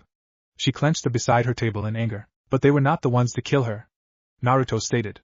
No, the man that took April from this world was Blue Note Stinger. Blue Note Stinger. Guildarts gave Makarov a side glance. That's the man that… Yes. Makarov sighed. It would be hard for anyone to find him. He has a good ability to stay hidden. Hey! Mikao jumped to his feet. If April really died like that, why wasn't there an announcement, or something? I believe that the Magic Council wished to conceal the incident. They don't like people knowing that they are not all-powerful. Naruto shrugged. Besides, I think they fear anything that involves Zeref to the point that they will do anything to make it disappear.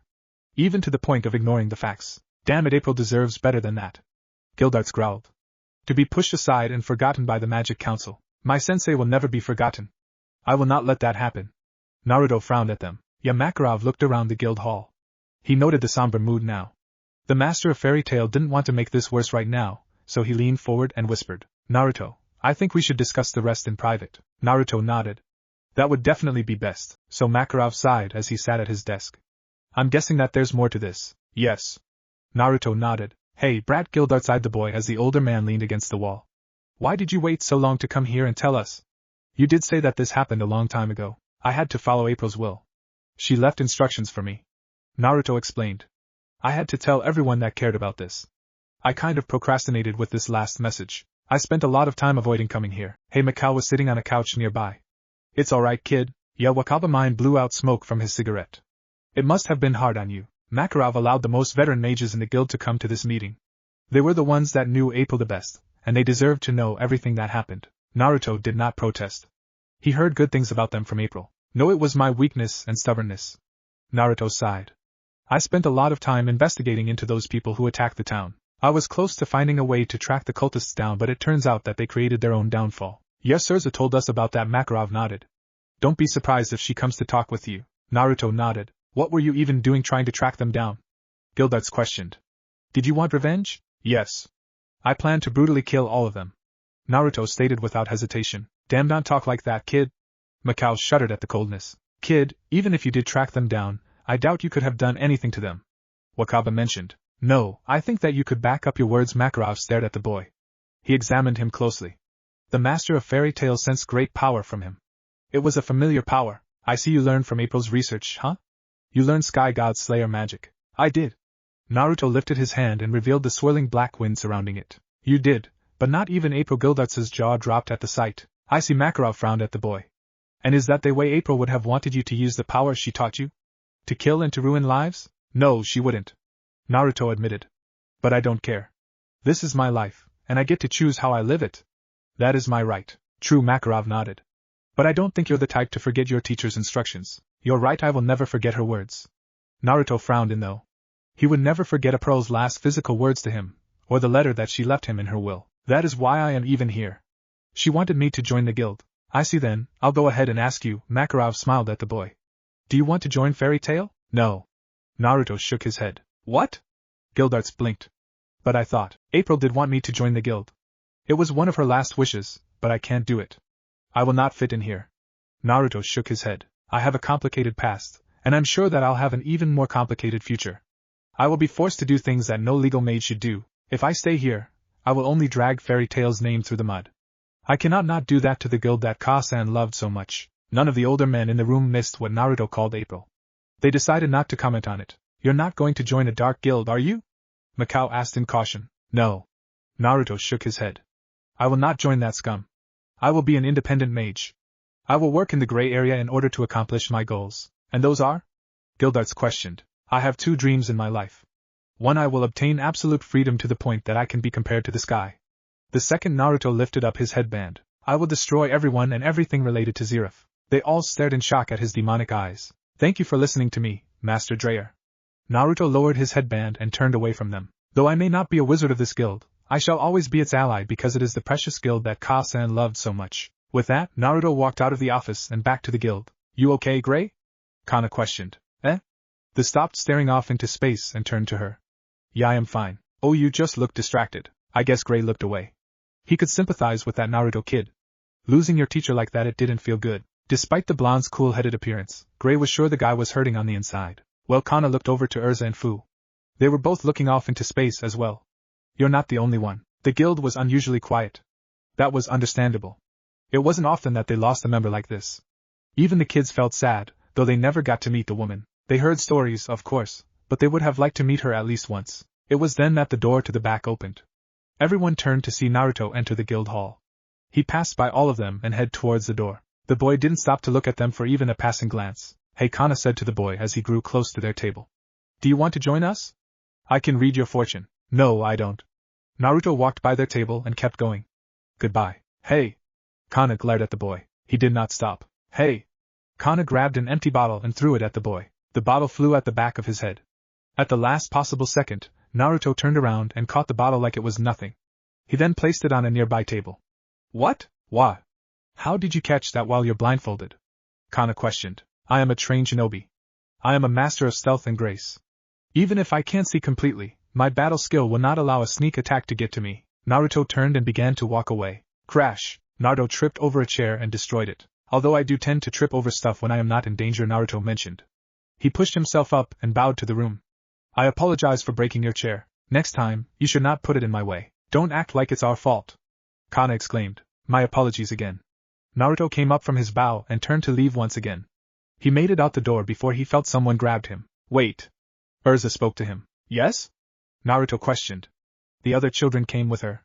They all stood outside the guild as the doors closed behind them. Urza stared at him as she released his arm.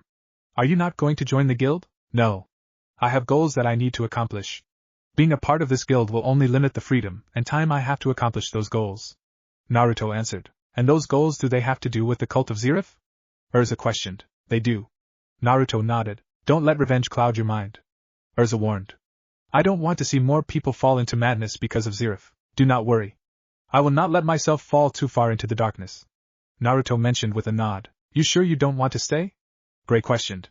From what I've seen, you seem to be weird enough to fit in, and I'm sure that it would help you after what happened. Naruto got the feeling that these children were speaking from personal experience in these matters. April did say that Fairy Tail was a guild that accepted people even if they had darker pasts and personal issues. That was probably why April wanted him to join the guild. It would be good for him. Even Naruto knew that. For the briefest of moments, Naruto considered joining the guild. It was one of April's last requests after all, and these children, they had pained themselves. They could understand Naruto a little. He quickly dismissed the thought, however. This was not the choice he decided on. His path was not one bathed in light. No. Naruto shook his head. I don't think that's a good idea. I am not looking for the opportunity to find peace. I am not looking to heal or to find comrades. All I want is to fulfill my responsibilities. Responsibilities, huh? Fu blinked at that. Well, that sounds like something I can respect, number 9. It actually sounded pretty manly. Kana snorted. Still be careful. Urza warned. I don't think that the path you're choosing is one filled with honor and nobility. It is not the path an armor-wearing knight should walk. It isn't. Naruto shook his head. But I'm not a knight. I'm a shinobi. I work best from the shadows where no one can find me. Remember to smile more. April's rang through his head. Naruto gave them a smile. It was a charming smile that instantly made the other children feel better. It was also completely fake, though. Thank you for your concerns, though. If you'll excuse me, I'll be off. I have a lot I need to do. Naruto gave them a small bow and began to walk off. Hey, wait. Fu called out. Naruto paused. Have you met any of the other numbers? Fu questioned.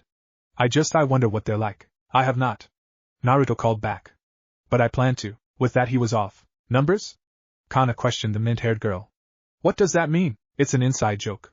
Fu shrugged. You just met him half an hour ago. How do you have an inside joke? As he began his trek out of Magnolia, Naruto peered down at the letter in his hands. April had written it for him in case her illness took her early. His heart ached at that though. He never got the chance to keep his promise and heal her of her illness. Even if he had his Sky God Slayer magic now, it was useless to heal a dead person. Promise of a lifetime, what a joke. I'm sorry, Ka-san. Naruto thought. I'm probably such a disappointment already. I have broken 2 promises already. I never got to heal you, and I refuse to join your guild. Sick of the ache in his chest, Naruto began to read the letter. It always made him feel better. Dear Naruto, if you're reading this, then that means I have passed away. I don't want that to happen and to leave you alone, but sometimes life isn't fair enough to let us spend enough time with the people we love. So I just want to say that I love you so much. You're the son I never had. Please remember that. In my will, I have left you everything I own. My only request is that you follow the instructions I left in it for you. Especially the part about joining Fairy Tail. The guild will be good for you. You need it. Unfortunately, I know that you probably won't do as I ask. You most likely will do what you want, and I accept that. Only you will know what will make you happy in life. I just ask you to be careful with your choices. Remember that there are always reasons why things are forbidden. I know that your life has never been an easy one. I tried my best to make it better for you, but I doubt that things will get any easier for you. Remain strong and hold fast, Naruto. Remember what I taught you and continue to hone your skills. I'm sure that you're the one that is meant to be Ashura's God Slayer. Also remember to enjoy life, though. Life isn't just about training and fighting.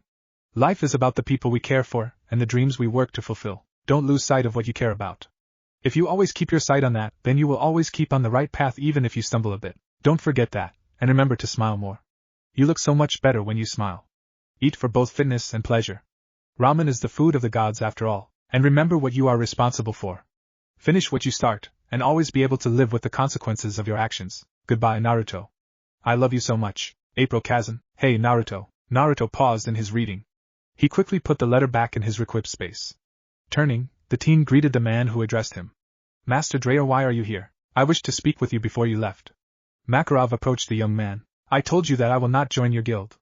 Naruto mentioned. I know, and I respect your choice. Makarov nodded. But I needed to talk to you a bit more before you left. What is it? Naruto questioned. April lost her family when she was very young. Makarov explained with tears in his eyes. Her father was a dear friend of mine, and I was her godfather, so I ended up raising her. She's a daughter to me in every way that matters. Thus, in a way, you are like a grandchild to me. I'm not going to start calling you Aji-san. Naruto stated firmly. I figured you wouldn't. Makarov barked out a laugh. But I do care what happens to you. I know you said that you would always be an ally to my guild, so in return I offer you this. My offer to join the guild will always be open. If you ever change your mind, I will be here waiting. Thank you? That means a lot. Naruto nodded. Also, can you indulge an old man and send a letter to 2 from time to time? Makarov mentioned as he wiped the tears that were running down his face. I would like to get to know my new grandson a bit more. Even if you do have those strange eyes. Sure. Naruto nodded. He turned to the horizon. The sun was now setting.